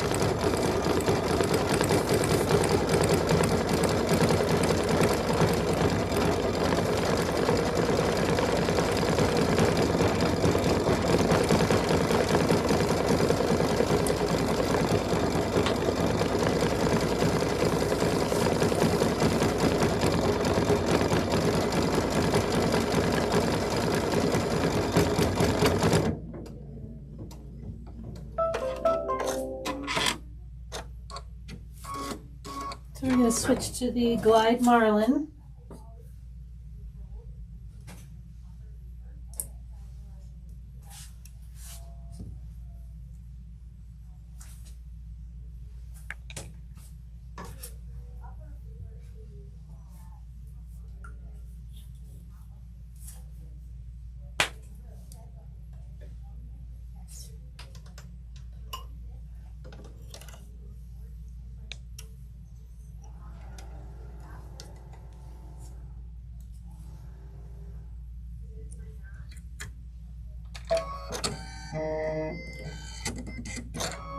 Okay.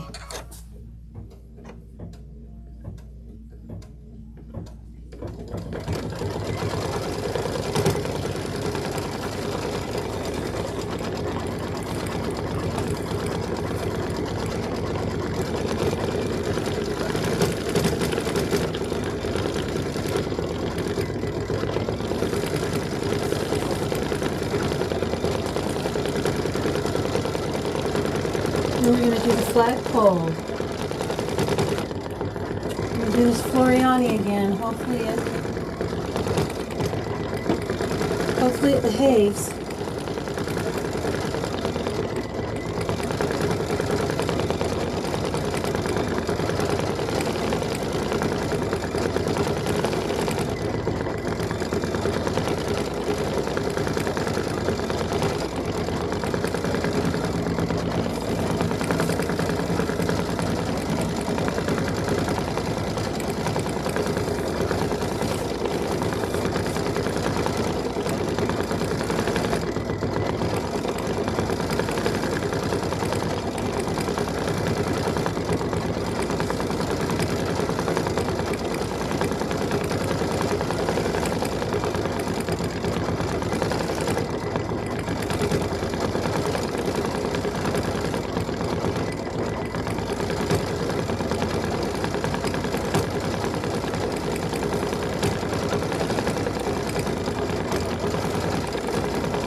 Kind of see some of that red fabric underneath. They should have just had us cut that away. But it's still super cute. Okay, let's do our flagpole.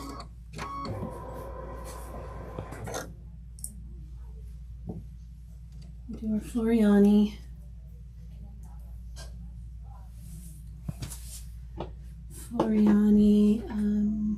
What is it? 4613.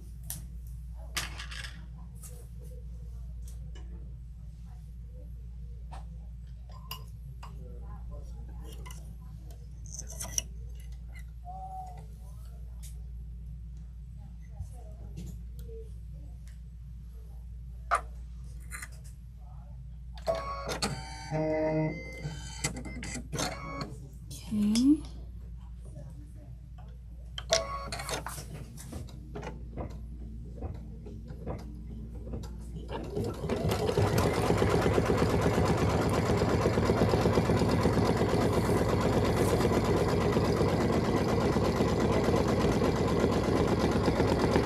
It is pretty. I'll show you the blue. Isn't that pretty? Very pretty.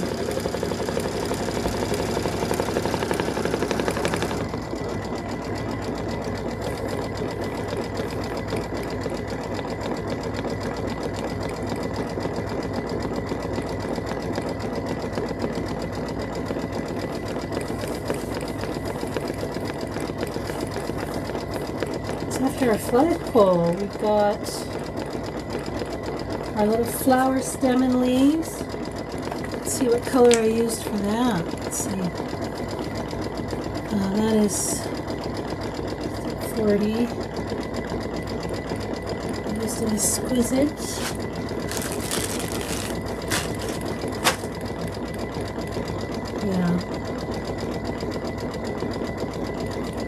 988. This is like my favorite green. You can see I'm almost out of it. It's Exquisite 988. I need to get some more of that green. I like that green.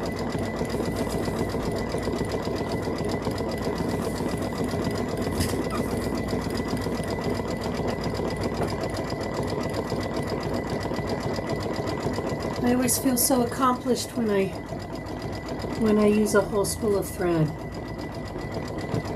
I like want to do a little dance. Oh, there we go.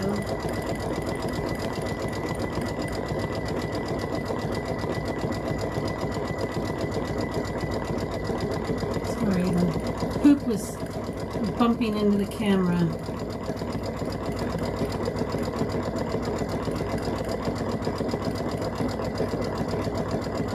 It is cute. Everything Lori Holt does is adorable.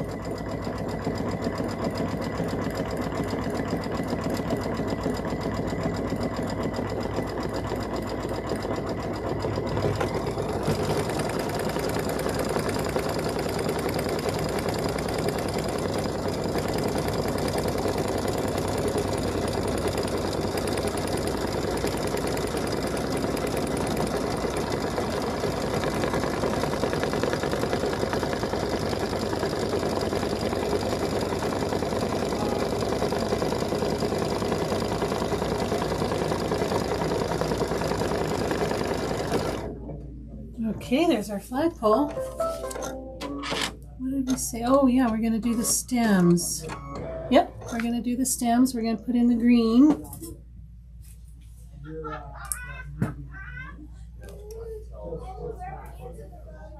You're having entirely too much fun out there.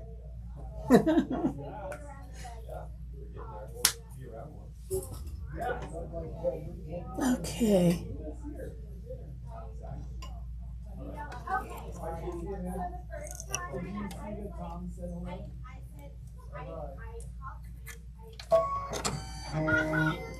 Okay. It's our green.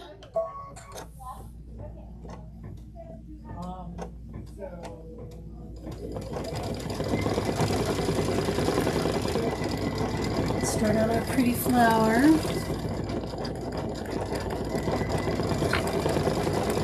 For the flower, I chose a little darker red. It's not much darker. I'll show you the comparison. I don't know if you can really see. This is what I did with the flag, and this is what I'm doing with the flower. So it's just slightly darker.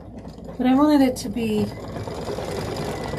just a little, I wanted it to be different, but I also really like the deep color reds. So we'll see how it looks.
Sylvia. Oh, I'm so glad you're stitching. It's a lot funner to do it with other people. Especially if something looks really intimidating. Like I was just doing the pouch, the backpack, the Minky Kim. I was just doing that and I'm like, oh my gosh, I don't know about this. It looks really complicated with all that binding on the inside and all of that. But I watched her video and I did it step by step. And it turned out pretty darn cute. I do say so myself. I was really shocked that I did that. And I actually want to make the other one. You know, sometimes I make something and I'm like, oh God, I'm never doing that again. But I want to make a bunch of them. I think all my granddaughters would just love to have one. They're so cute.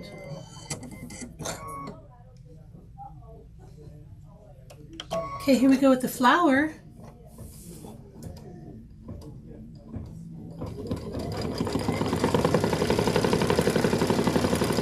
Oh my goodness, Sylvia. That's amazing. That's amazing because it's quite a feat. But it's so worth it, isn't it? I just can't wait to see it all put together, you know. I just can't wait to have that feeling of, oh my God, look what I made. Such a wonderful feeling.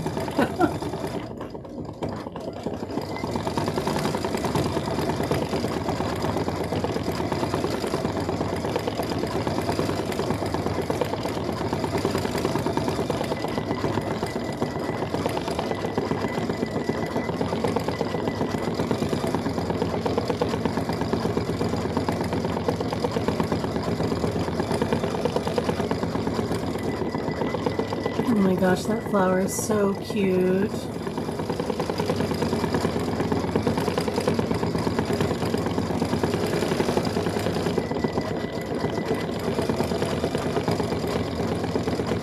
I would take that flower, make it a little bit bigger, and put it like in the corner of a little zippy bag.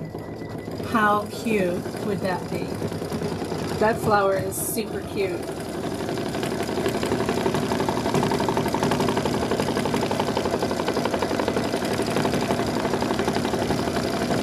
And then we're going to do the yellow fill. Yeah, let's see what color yellow I have. And it's something a little lighter than what I did with the moon. So I have this Floriani. It's 501. It's just a nice little, you know, not so gold as the moon. And I threw that on the floor. Wow. Must have carpal tunnel or something, huh? Isn't that when you drop everything? Here we go.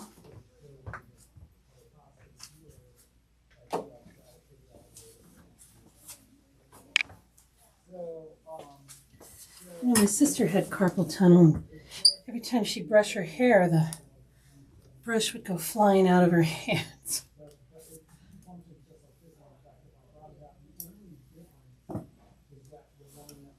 Okay.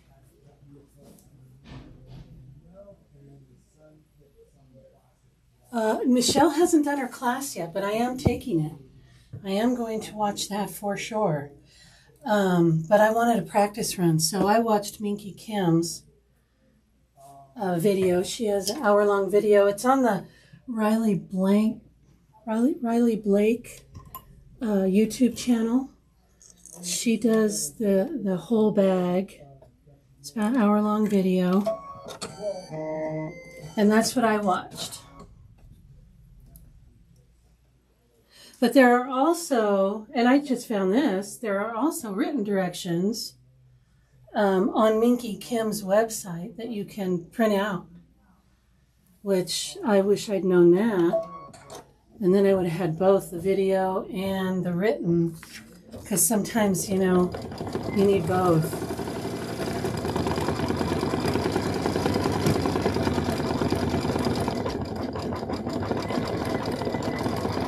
Yeah, I watched the Minky Kim one for this one, yeah.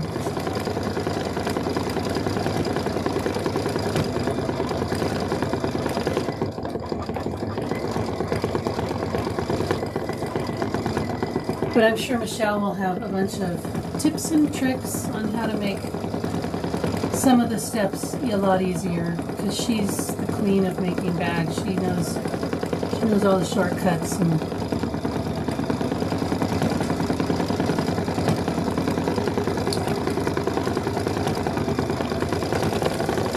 always learn something with Michelle. There's our beautiful flower. That's adorable flower. So cute. Let's see if I could show you guys. Look at how cute that flower is. Oh my gosh. Yes. I'm in love with that flower. I'm seeing it for the first time. I haven't stitched this out yet. Okay. All right. What is next? We did that. We're going to do a placement line for our little planter underneath our flower. And I think that's our last application, little applique piece. So we are going to do, let me make sure, that is step in the book. It's step 41, 45. Okay, so we're going to use our darker brown, which is our Exquisite 412. It's our little darker brown. It's what we used on our little chimneys.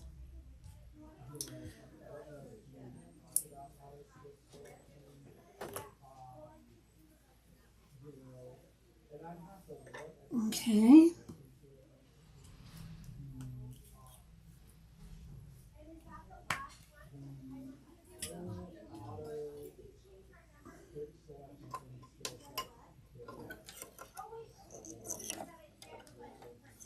Okay.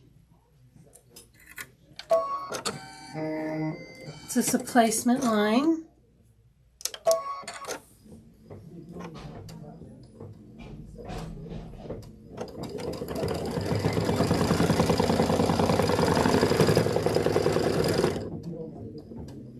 And then our last little applique piece, which is fabric F. Put that here.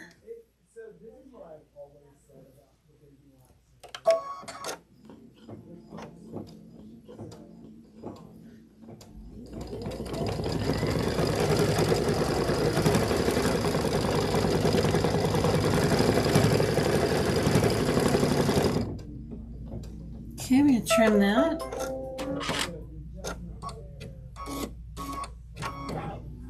And we're going to leave this color in. Don't clip your little lip here. You have a little, for your grass, that would be easy to do.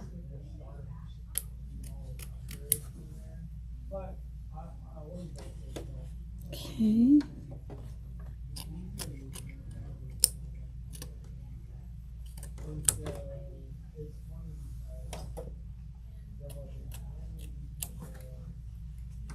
Okay. And this is our last color we're going to put in, this because it's going to do the satin stitch around here, and then our little, what are those called? Gable? I don't know what those are called on a house. The little top of our door.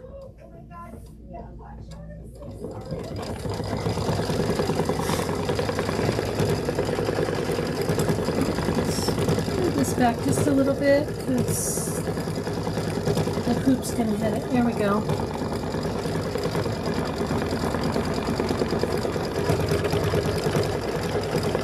And then we're done with our little house. I'm going to get ready to cut her.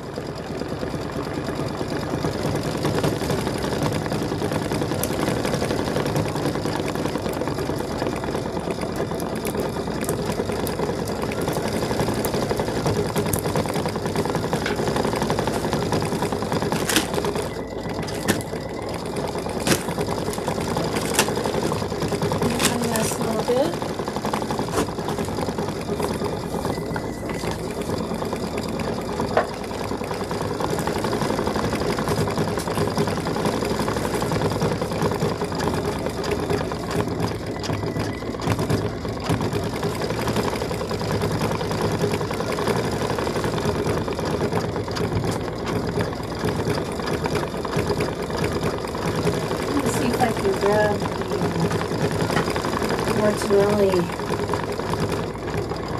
twirly cutting board. I'll be right back.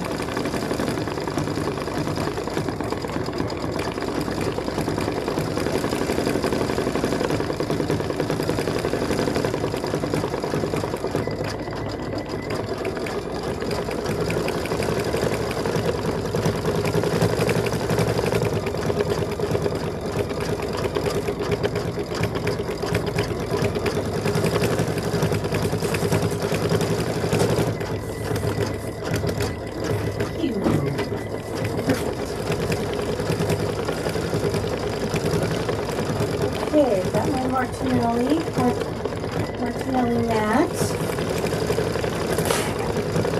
Two cuts.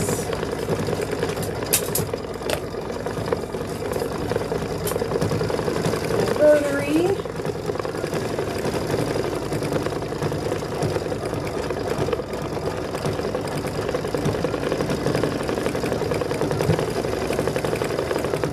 Okay.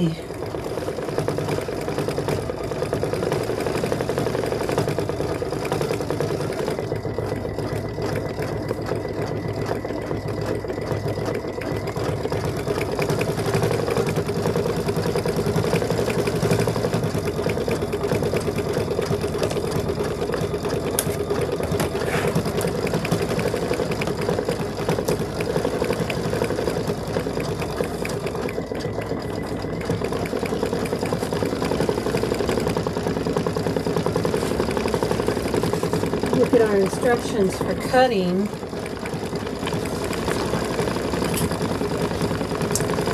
Me over here to the cutting mat. So at the end of each house you'll have this little guide here on how to trim it. And we're doing the large one. So our block is going to be 11 by 11. And let's see if I can get you closer. That we align it at the 2 3/4 mark of the grass, between the grass and the background, the seam between the grass and the background. We are, can you guys even see that? Am I showing you a blank page? There we go, let me see. It's really faint in here. Let's see. Sorry, I'm moving it. Can you see it now? There we go. Anyway, if you look at there, you see it says 2 3/4. So the seam between the grass and the background is where we want to line up the 2 3/4 mark on this ruler. This ruler has itty bitty faint little dots on the 1/4 inches. The 1/2 inch is pretty good, but the 3/4, it's just teensy little dots that are just, you're just like, are they really there? So what I did was I put some washi tape where I need to line it up for my cut. And this ruler is 11 by 11, it's 11 inches. So I just need to line it up there, and I'll show you when we get there, and cut around. These rulers have these little flowers, and these little flowers are like grippy. And they have all kinds of markings on them. I don't know if you can see them so much, but you can see these, tells you right where the center is, has all these angles, which can be helpful in a lot of different ways. So if you're doing this quilt, I really suggest you get the size you need. I know she does a 7 this is the smaller one. The block needs to finish at 7.5 by 7.5. I'm pretty sure she has one for that, and but it's really helpful. So we're done. We're done. Let's take it out and take a look. Oh my goodness, it's so pretty. Okay. take it out of the hoop. Now remember, I didn't use tearaway, I used cutaway. Take my hoop.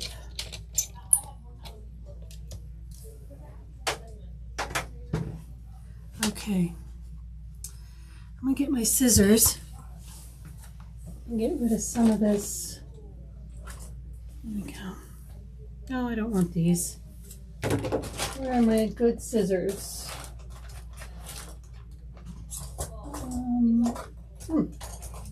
Okay, I'll use these.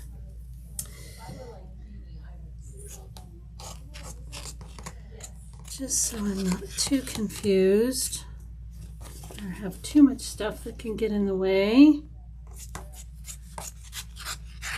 Okay.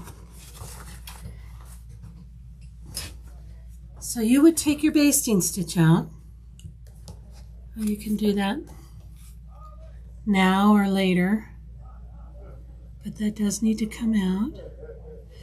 So I'm going to try. Now, finding the middle, I mean, it's just like there's no... At the top of this washi tape that I have, see if you can see, yeah. The top of this washi tape is going to line up with this seam here between the grass and the background. So I'm going to line that up there, and I'm going to try and find the center.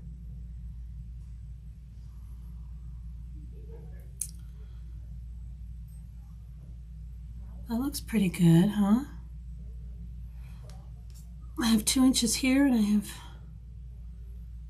2 inches here. Right? Let's see.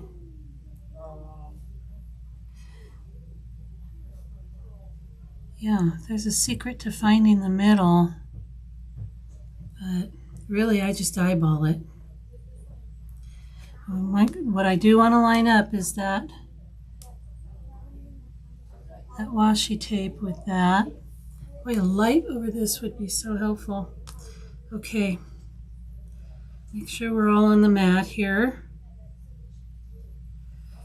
Okay, looking down at it, looks pretty good.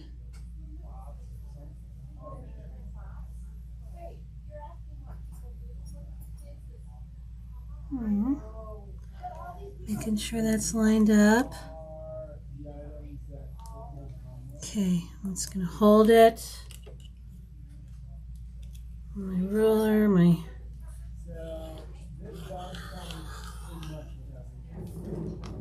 Okay, try not to move it.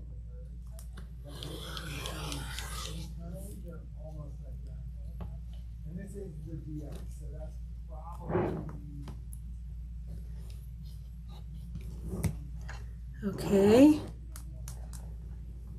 Try not to move it. Looks good.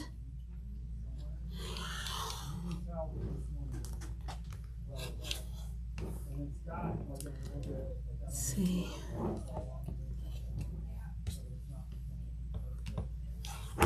I'm right on that edge. Try and move it up without messing it up here. Do this. Okay.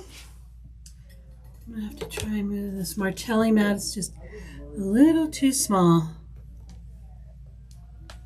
So I'm gonna have to move it. Keep it lined up. Still a little off there. Okay. Make sure I'm still lined up. Still lined up. Okay. Oops. Okay, line her up again. Okay, yeah, we're still good. Still good. And there we go. Now our block is all done.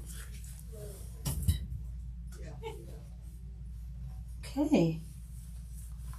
Isn't that cute? Yeah, I'm going to say that's my favorite so far. I'm going to say that's my favorite. Want to give that a good iron when you take this stitch out. You know, you can maybe remove as much of this just around the outside. But I will warn you that it is stitched down here, so you can't really remove any from there. You know what I mean? Because it will lift up that stitch and you don't want to do that.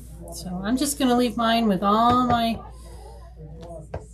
of my stabilizer in there. You know, it's not so bad. I like it. I think it's pretty. Okay. Get ready to do a sashing. I'm just going to use the 8x12 again. You don't need to. You can use the 6x10.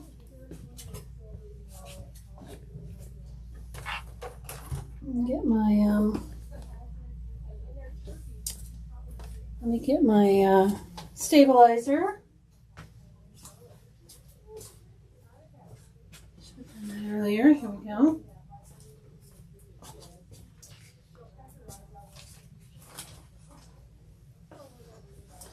So this one we're doing sashing. This month we're doing sashing 21 and 22. I usually do one with you guys, and then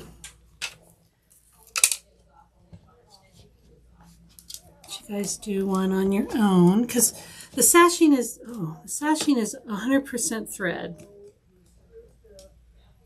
I forgot that this.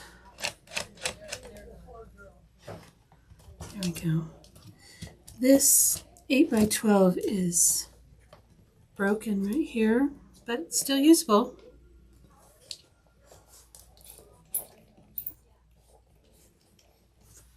Okay. Tighten that hoop up as much as I can. Okay. And I like to cut off some of this just to get it out of my way.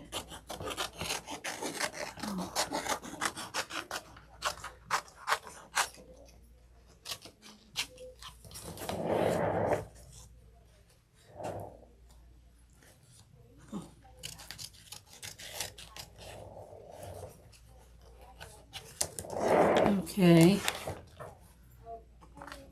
These are not my, found my good scissors. So much easier to use.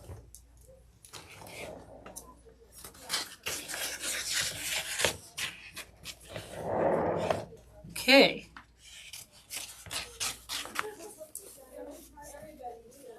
I love it too. Feel so accomplished when you make something so pretty, don't you?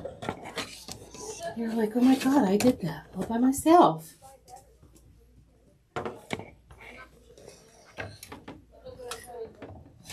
When really these machines are just so incredible. They make us.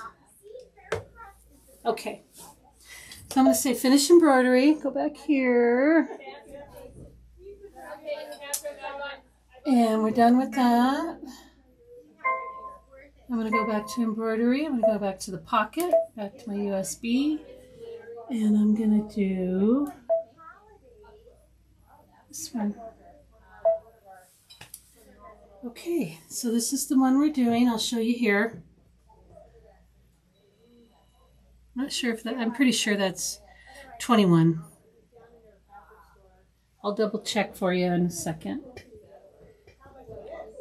So let's get our pieces of material that we need.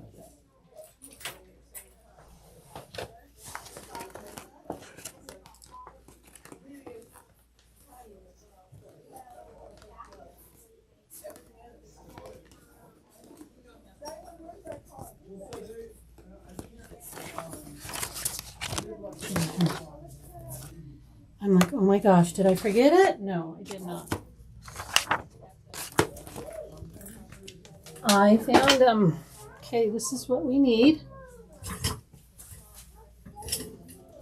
The sashings are pretty simple, but they're just stitch intensive. So I'm going to embroider. And we're going to find in the book which sashing.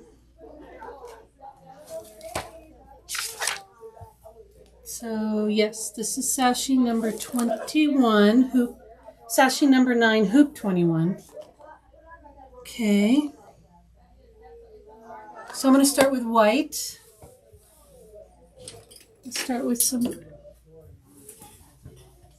white thread.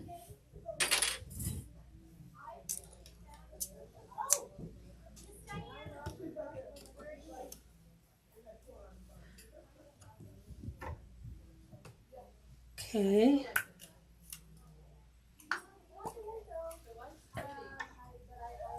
And it's going to do a placement line.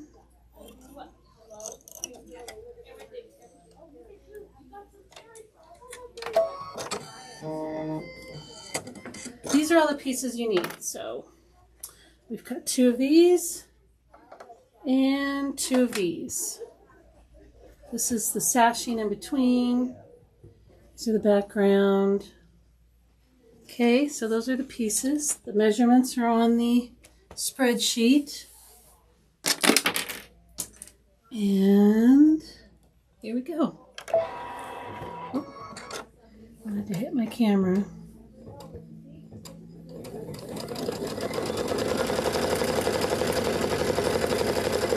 Okay. So if we look at the book,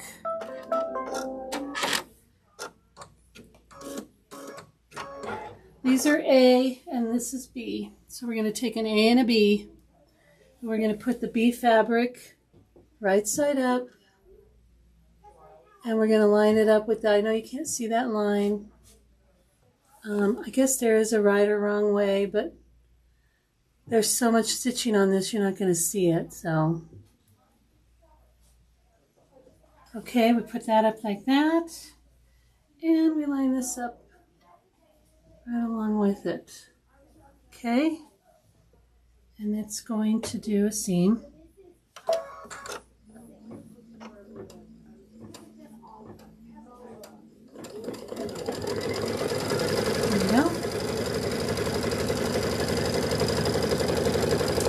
Heat up our iron real quick.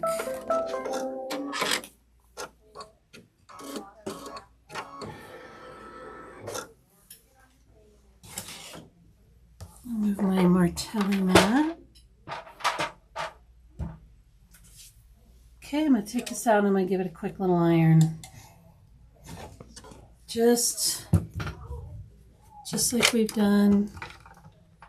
The iron's not very hot yet, but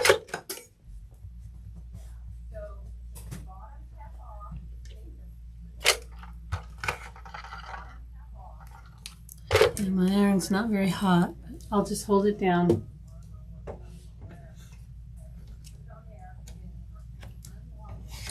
Okay. Now it's going to do a little square around that whole thing. Just hold everything down. I'm just going to hold this down. Try not to sew my finger. Don't want to do that. Okay.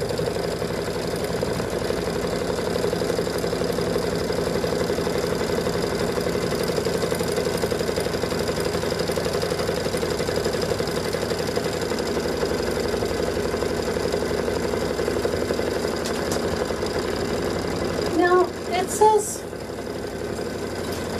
to trim all the way around it, but I don't. There's really no need to, because you're going to trim it in the end, and the trim line is going to be the trim line is going to be on the inside of all of this. So I'm just going to trim this off down here, because we're going to line up the other piece here. So that's the only place I'm going to trim it.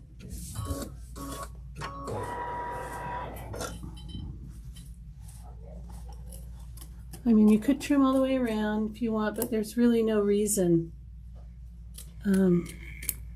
My arm is hitting the camera, sorry. There's really no reason to do that. Okay, so let's see what's next. Trim. It's going to do another placement line for this piece. Let's do that. We're still using white thread.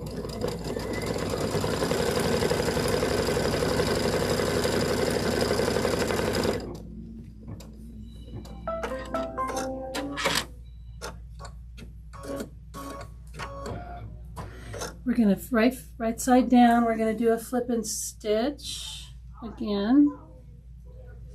There.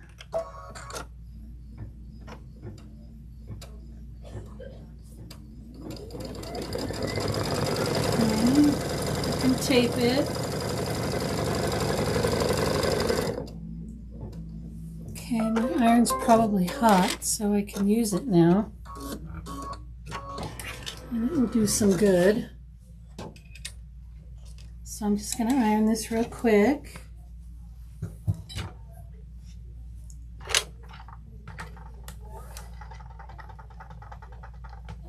Okay.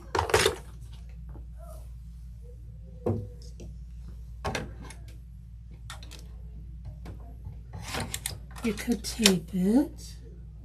Let's see. Yeah, it's just going to go a little around here. Let me make sure. Make sure we're on step 6. Yep, it's just going to tack this little piece down.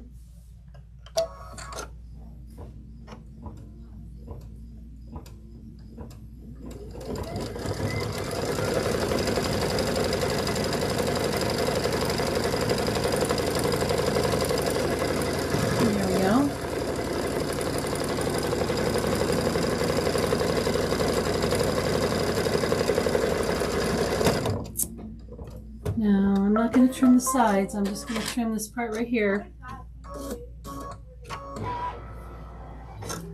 Because we're going to do a placement line for our fabric B. Let's do that. Still using white thread.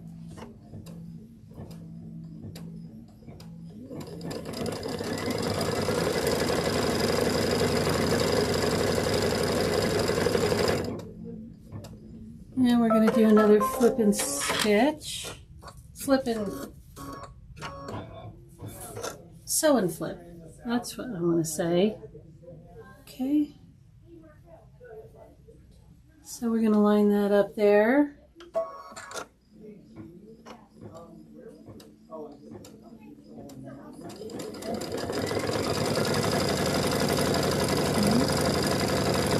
There we go.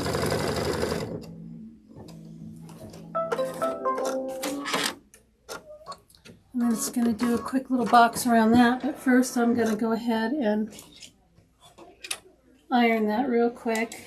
I just think that it lays down a little better, and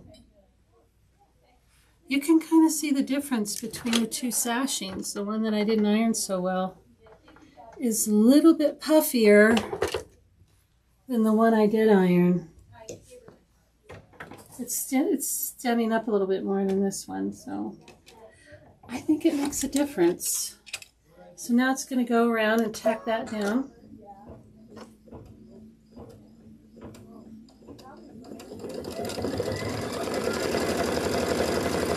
And I'm not going to trim anything. I think it asks you to trim again, but I'm not going to.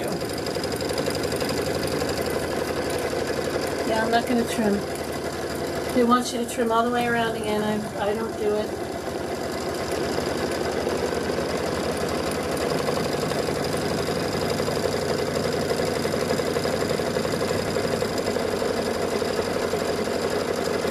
And now we're going to start with our colors. Let's see, what's my first color?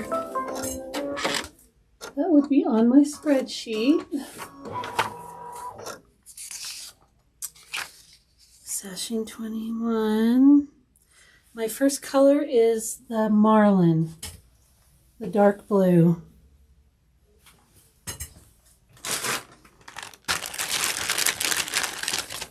This color right here. Okay.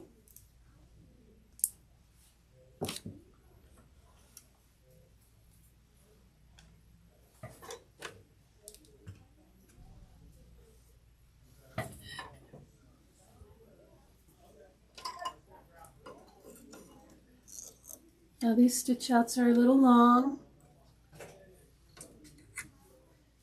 but still fun to watch.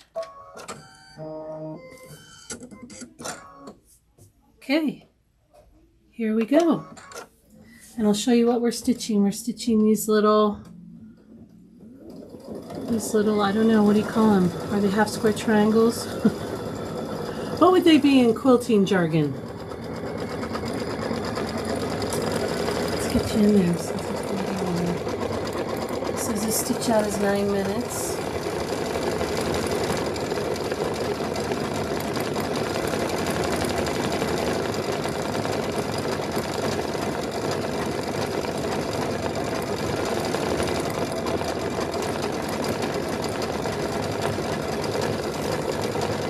Time to stand up and stretch.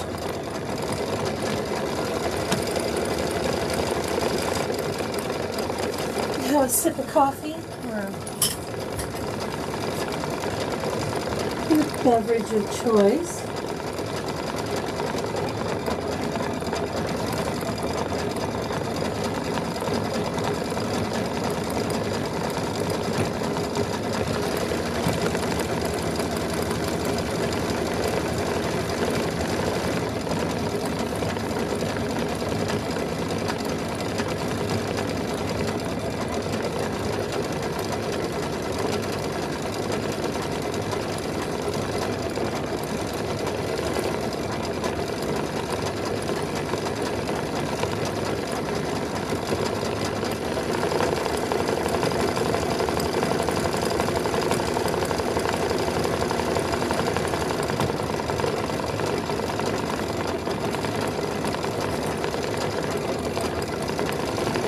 This would be when a multi-needle would come in handy, huh?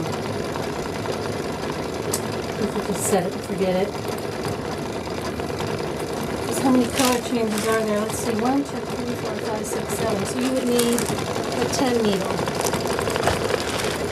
And you could just set it all and come at lunch or something.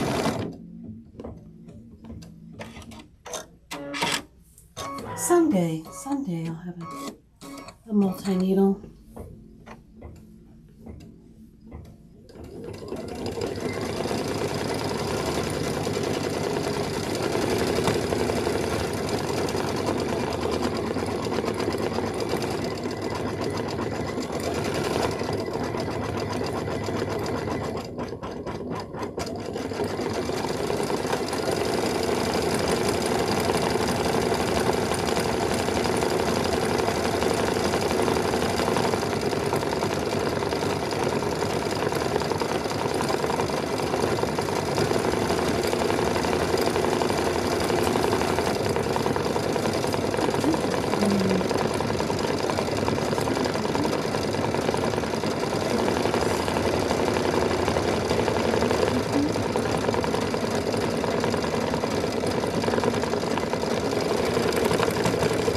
Zoom in. Did I do it? I think I did. There we go. There we go. Fancy cameras.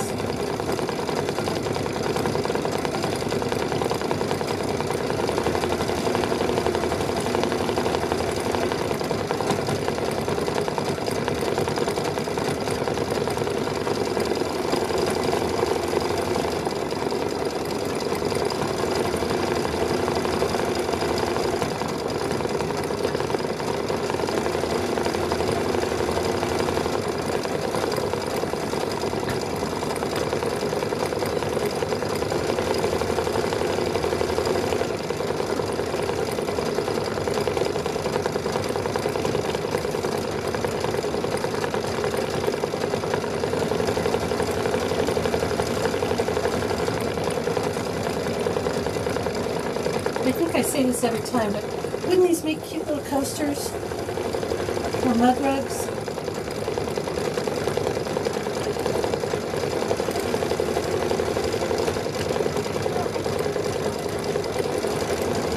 For your sewing room?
get all my colors lined up here.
Color coming up on. It's going to be our light brown.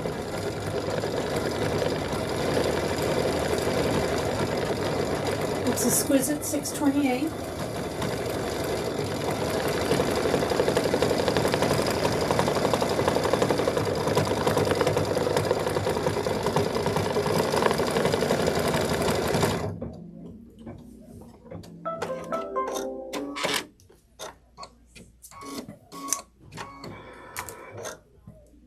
Okay.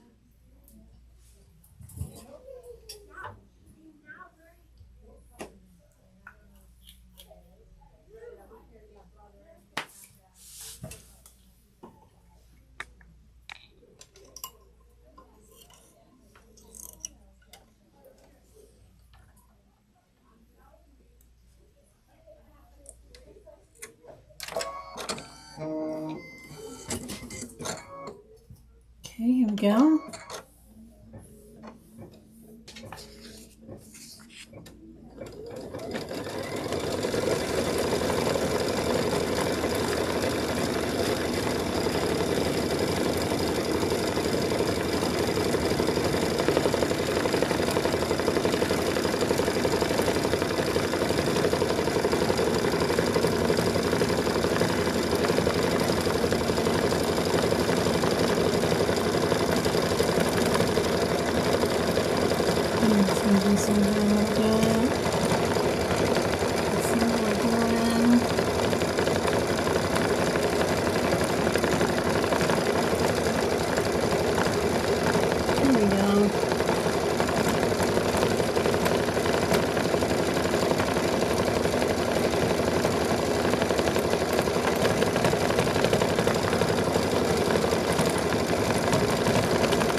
So,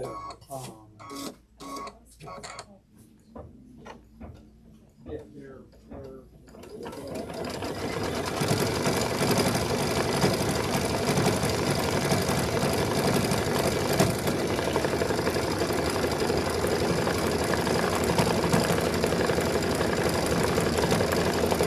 so next color is going to be this pretty, what do you want to call it? Sea green or something? Pretty. It's Exquisite 904.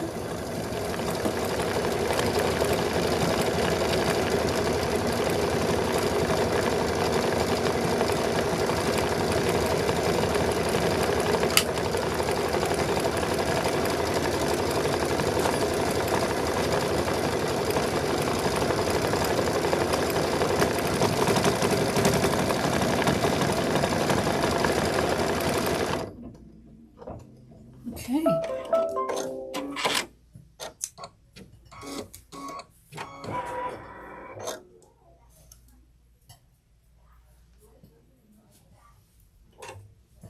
How's everyone doing?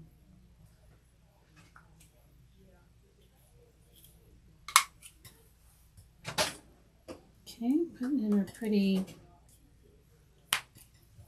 green.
That pretty stitch. See if I can't get you in there.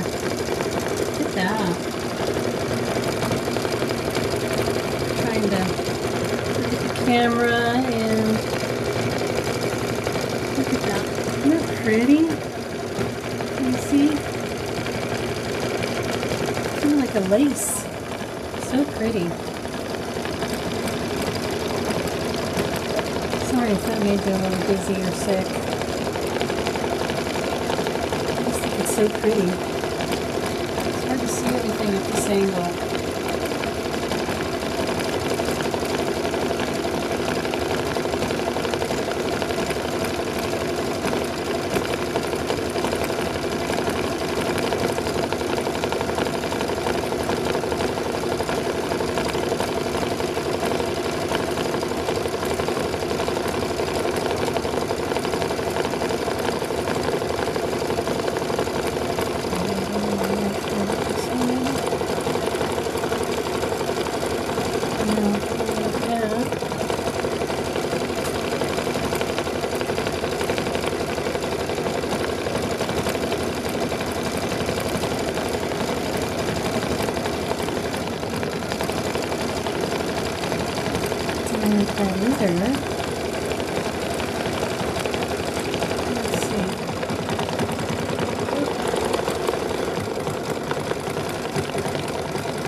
very pretty blocks.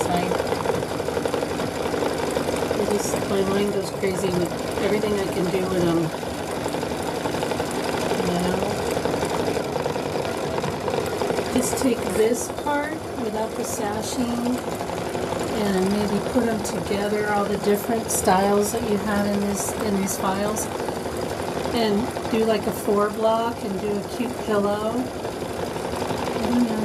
Like I said, a mug rug would be adorable.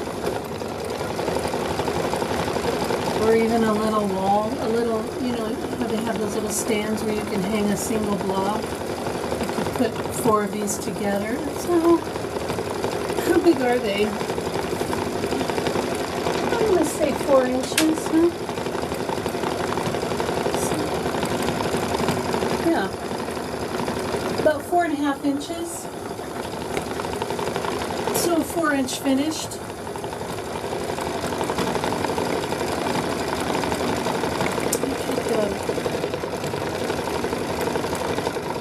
There's so much you could do with these, and they're just so pretty. And all the different color combinations you could come up with, you can make them match anything.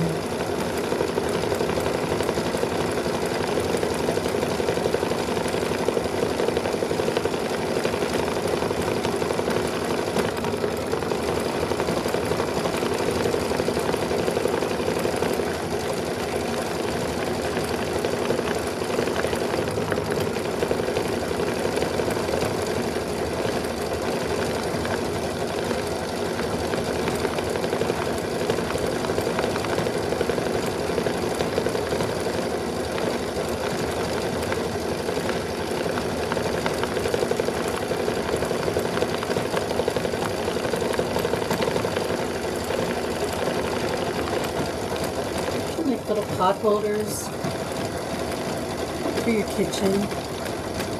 Just hang them up in the corner and they could just be pretty.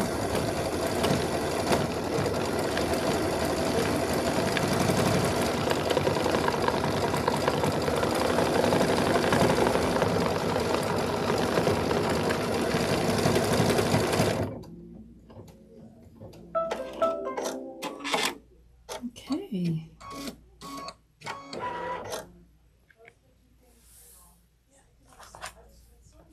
What color is next? We're doing this gold. This gold that we used, which is the Exquisite 763. It's going to go in the center here.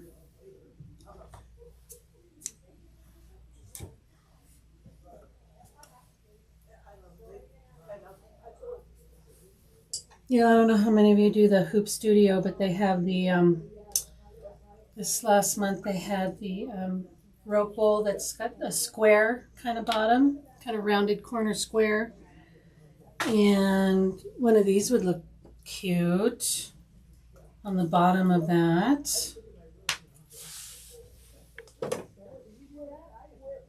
Do you think it's too stitch intensive? Let's see, this one block so far, we're at about 18,000 stitches. We just have a little bit more to go.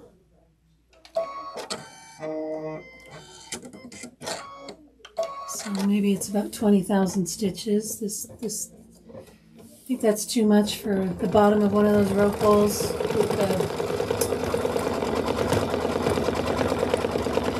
with the shape form and all that. I don't think so. I think you could do it. I would certainly try, because I think that would look really cute on the bottom of a rope bowl.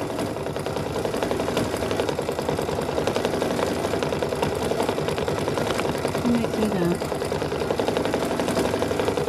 Try it out.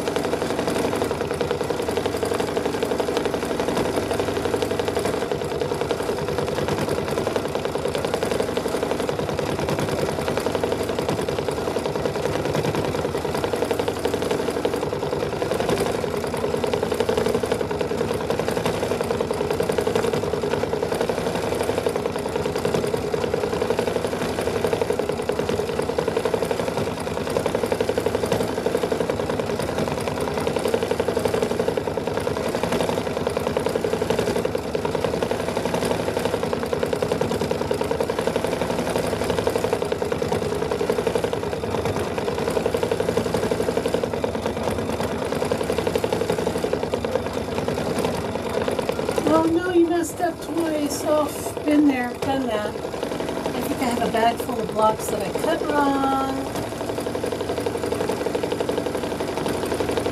And I have a couple that the stitching messed up too much. I couldn't fix it. But I'm not alone. I'm not alone.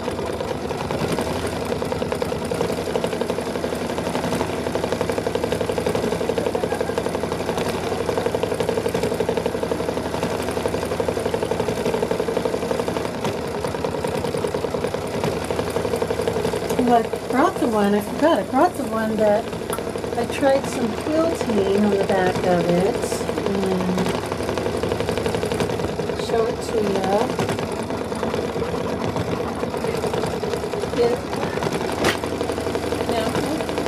And it's just plain, so it's not,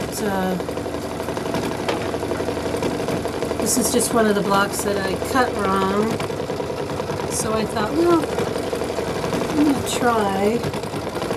Oh, let me get to the...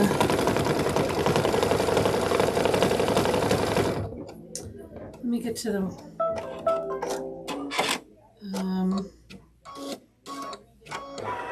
let's close. Okay, let's change our color. Let's get this going. What color is next? Let's check my spreadsheet. Step 14, I have this pink. I'm doing this pretty pink. It's Exquisite 305.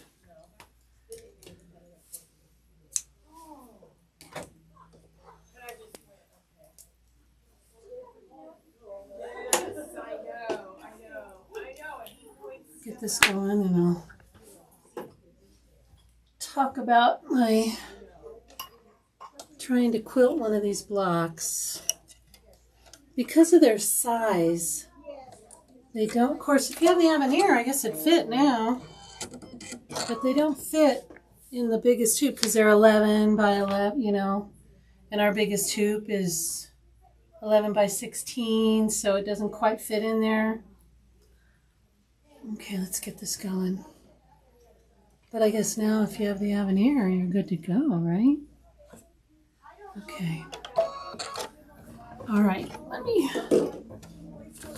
show you what I did here. It's not perfect or even pretty, but you know, it's a start you could do. But I gotta get this matrix, this film control thing, this camera control thing is, I don't know how I got with main menu. I want to go to the main menu. I want to close this. I can't get to my other cameras. Oh, should I just move it? No. That didn't help. Can you go down? Can you go up? Oh boy, I can't switch my camera.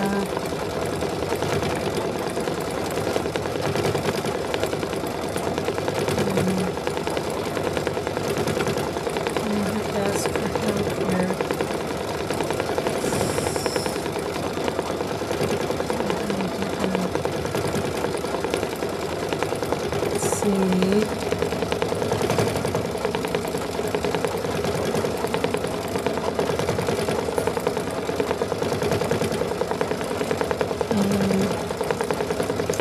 Yeah, let me go ask how I get out of the screen. I'm in the wrong screen on the camera control. I gotta, I've never had that happen. Let me ask them.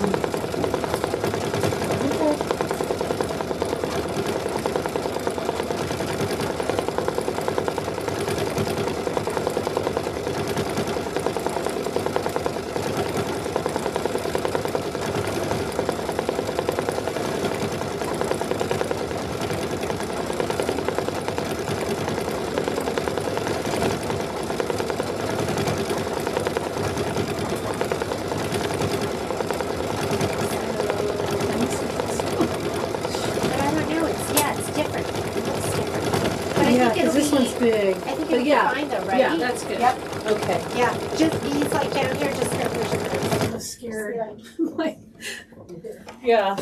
Like, and like. Okay, so we're going to go over here. Oh God, I know there's so many horns. Okay. All right, so here we are with my little block that I cut wrong. It's my very first one, and I cut it wrong here. So what I did was I put this in Design Center, and I did an outline, gives you an outline of everything that's on here.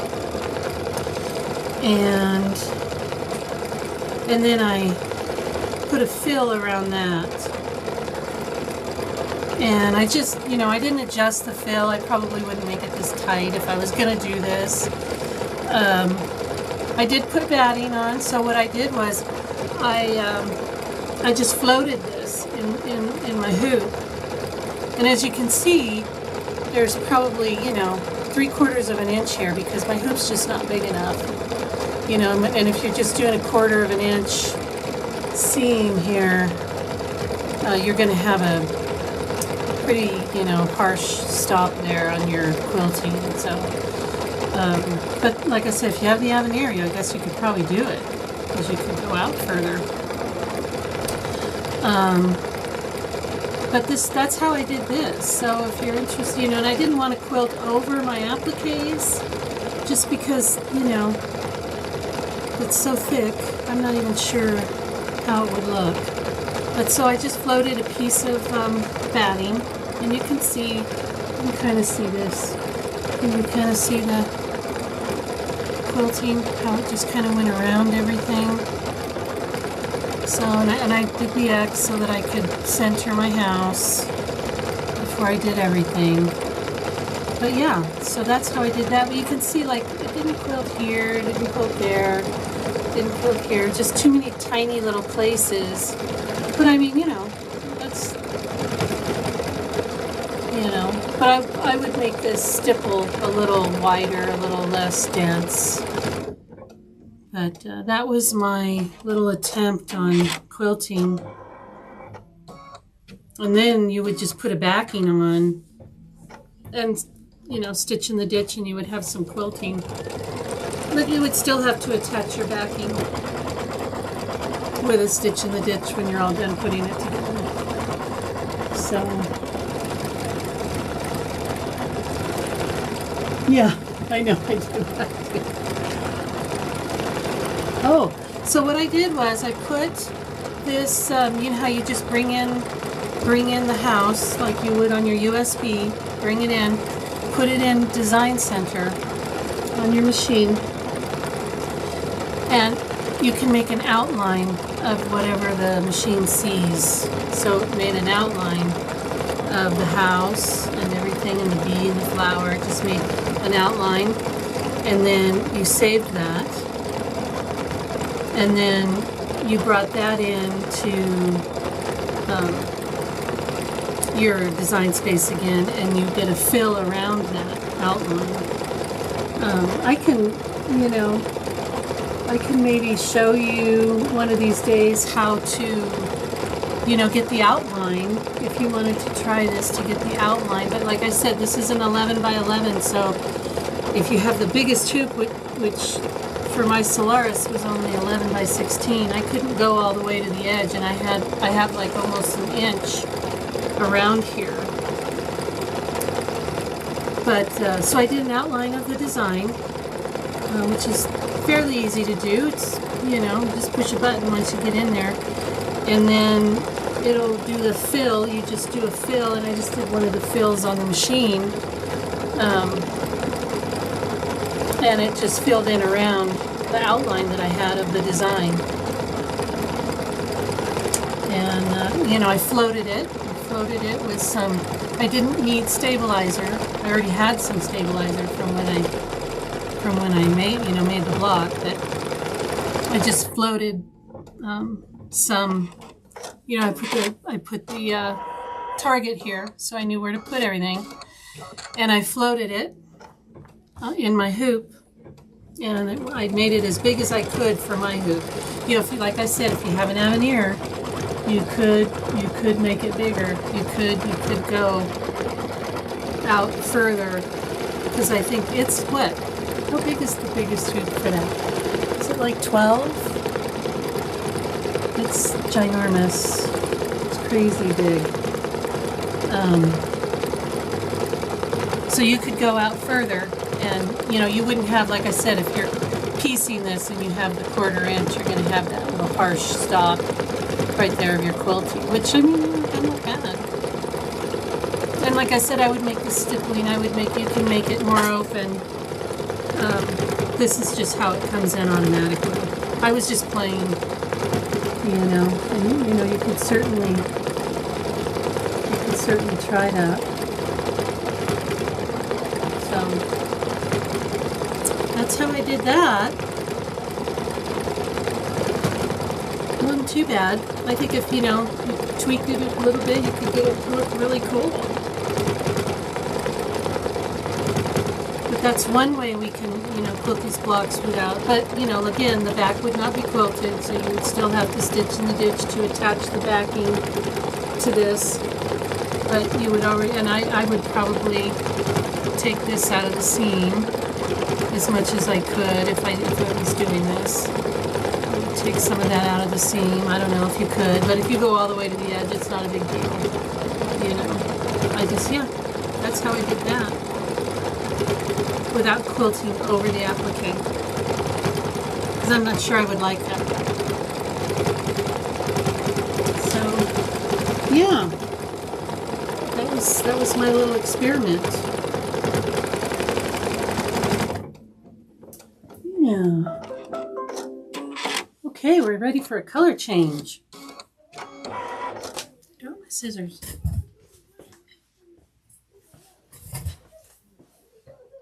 What color are we doing next?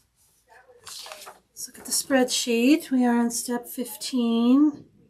15, I'm using 763, which is my yellow again. The same yellow. This yellow.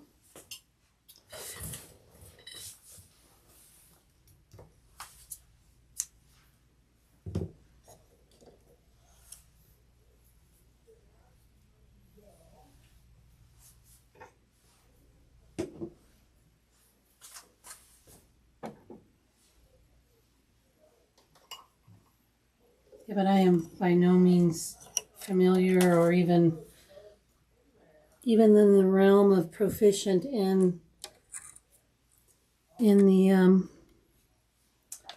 design space world. But it's not hard once you get in there.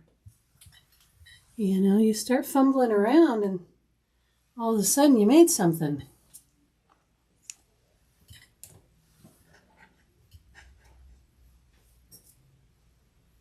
Okay, we're doing the yellow.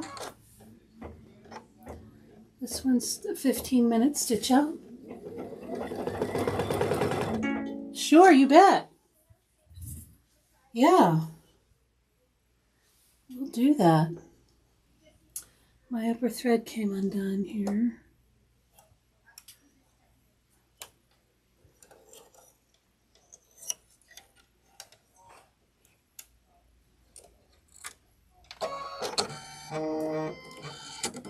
Maybe I'll put something together for next month. Maybe that's something we can either do towards the beginning or the end of our stitch. You know, maybe next month I won't do a sashing. I mean, you know, because the sashing's all really the same. Instead of doing the sashing, we'll walk through how to outline one of the houses or the house we're working on and in design space and put a fill in. How about that?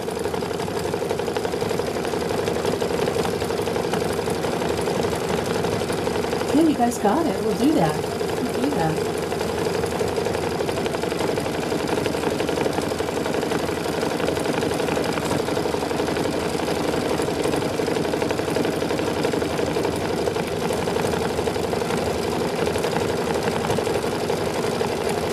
And I can write down the steps maybe, and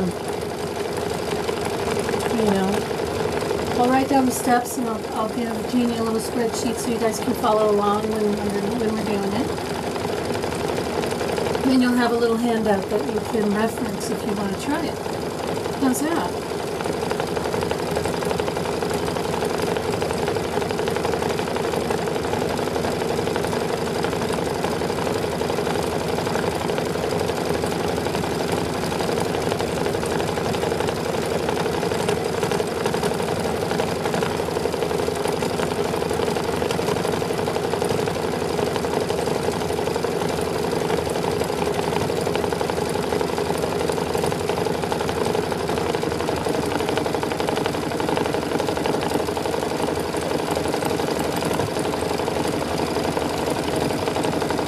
Write myself a little note here so I don't forget.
We're almost done.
guys sign up for Anita Good Designs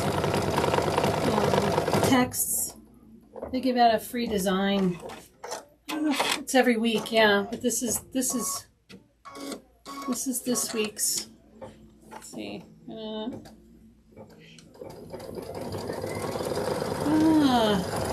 These cameras.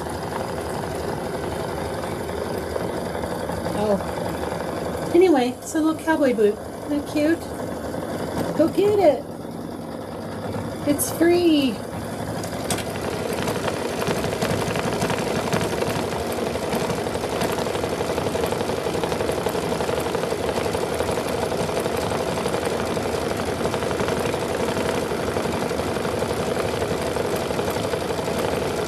Got that message. So I thought I'd share.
Next color after that is going to be my favorite green, Exquisite 988.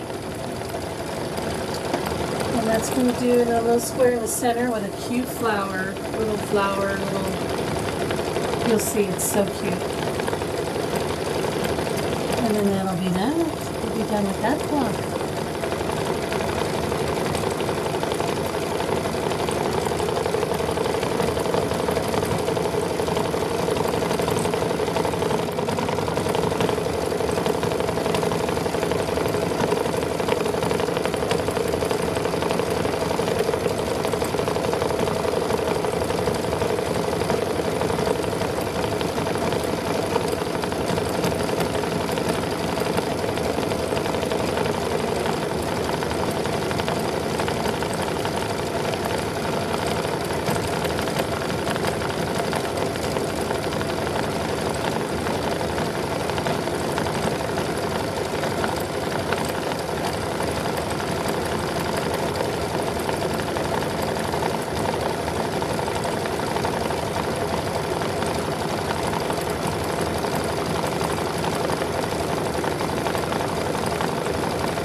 Almost done. All right. Got a little square in the middle to do.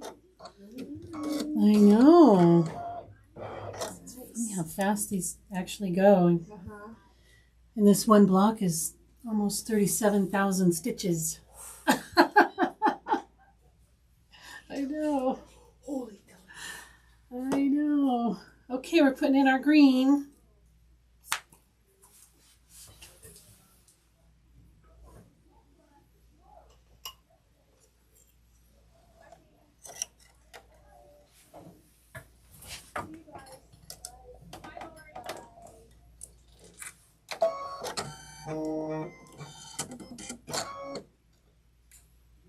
Okay.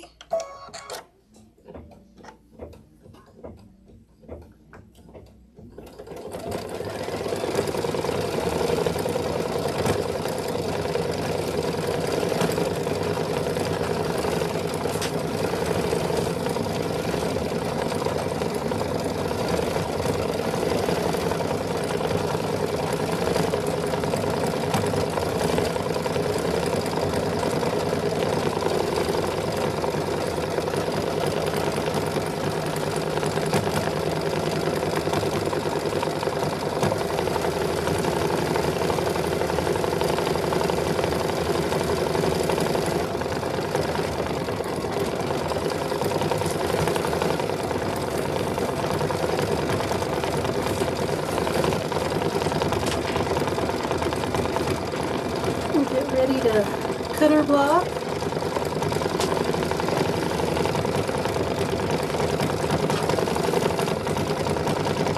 Just need a regular ruler for this.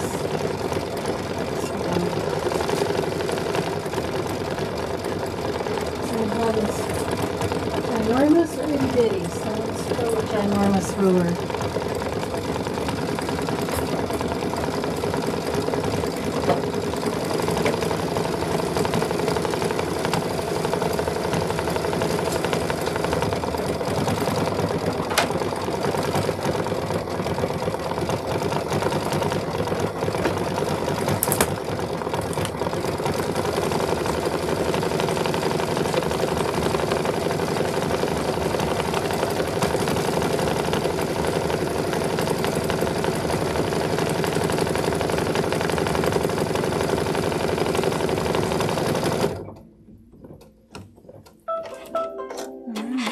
This green in because it's just going to give me a cutting line.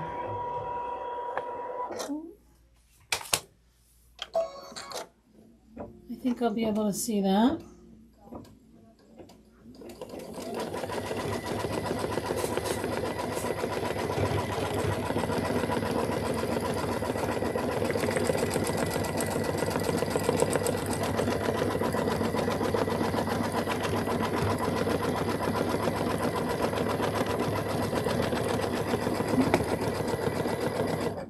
Okay,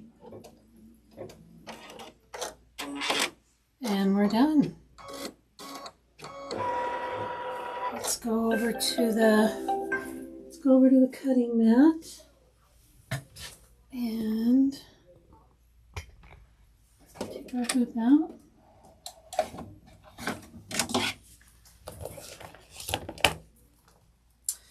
So the directions here say to cut it 4 1/4 by 9 1/2.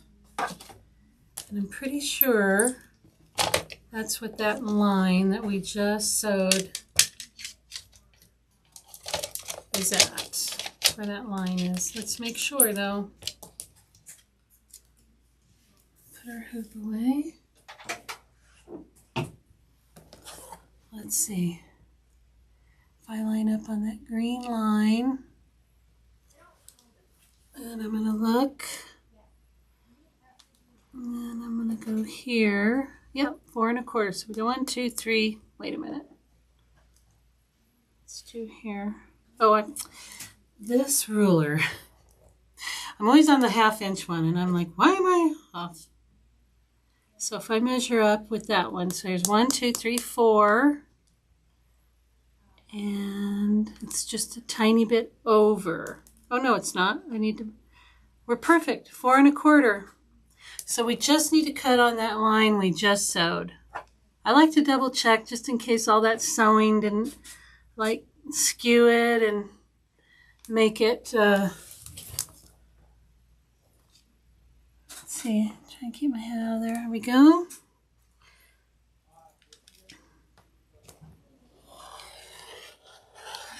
Okay. It's a little harder to see because it's green. You might want to use black or something. If I had light. That's it right there. Okay.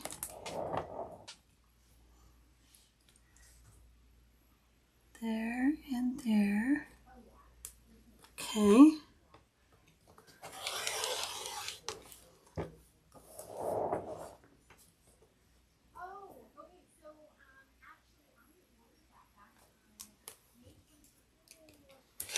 Okay. And there's our beautiful sashing block. Look at the flower in the middle. I have to show you guys to see if I can, yeah. Isn't that cute? So cute. Okay, there's our beautiful block.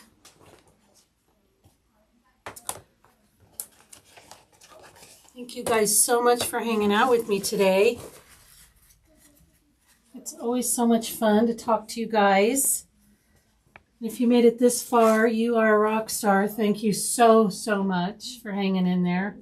I so appreciate you. You guys are awesome. I'm not sure when my next sew-along is, but I know that I've got, we're going to schedule some today. So, ooh, there goes an Avenir. Oh, those are big boxes. Yeah, maybe someday, right? So you guys take care. Again, I appreciate you, and we'll see you next time. We'll get some more sew-along scheduled really soon. We'll have some more fun this summer. Stay out of the heat. Okay, you guys. You take care. And be safe. Oh, here we go. All right, I'm going to end this now. And we'll see you next time. Hopefully I'll see some of you at the quilt show. Like, it's less than a week away now. It's like 6 days. 6 days. You can still come. Come and see us at the show. They're a lot of fun. All right, you guys. Bye-bye.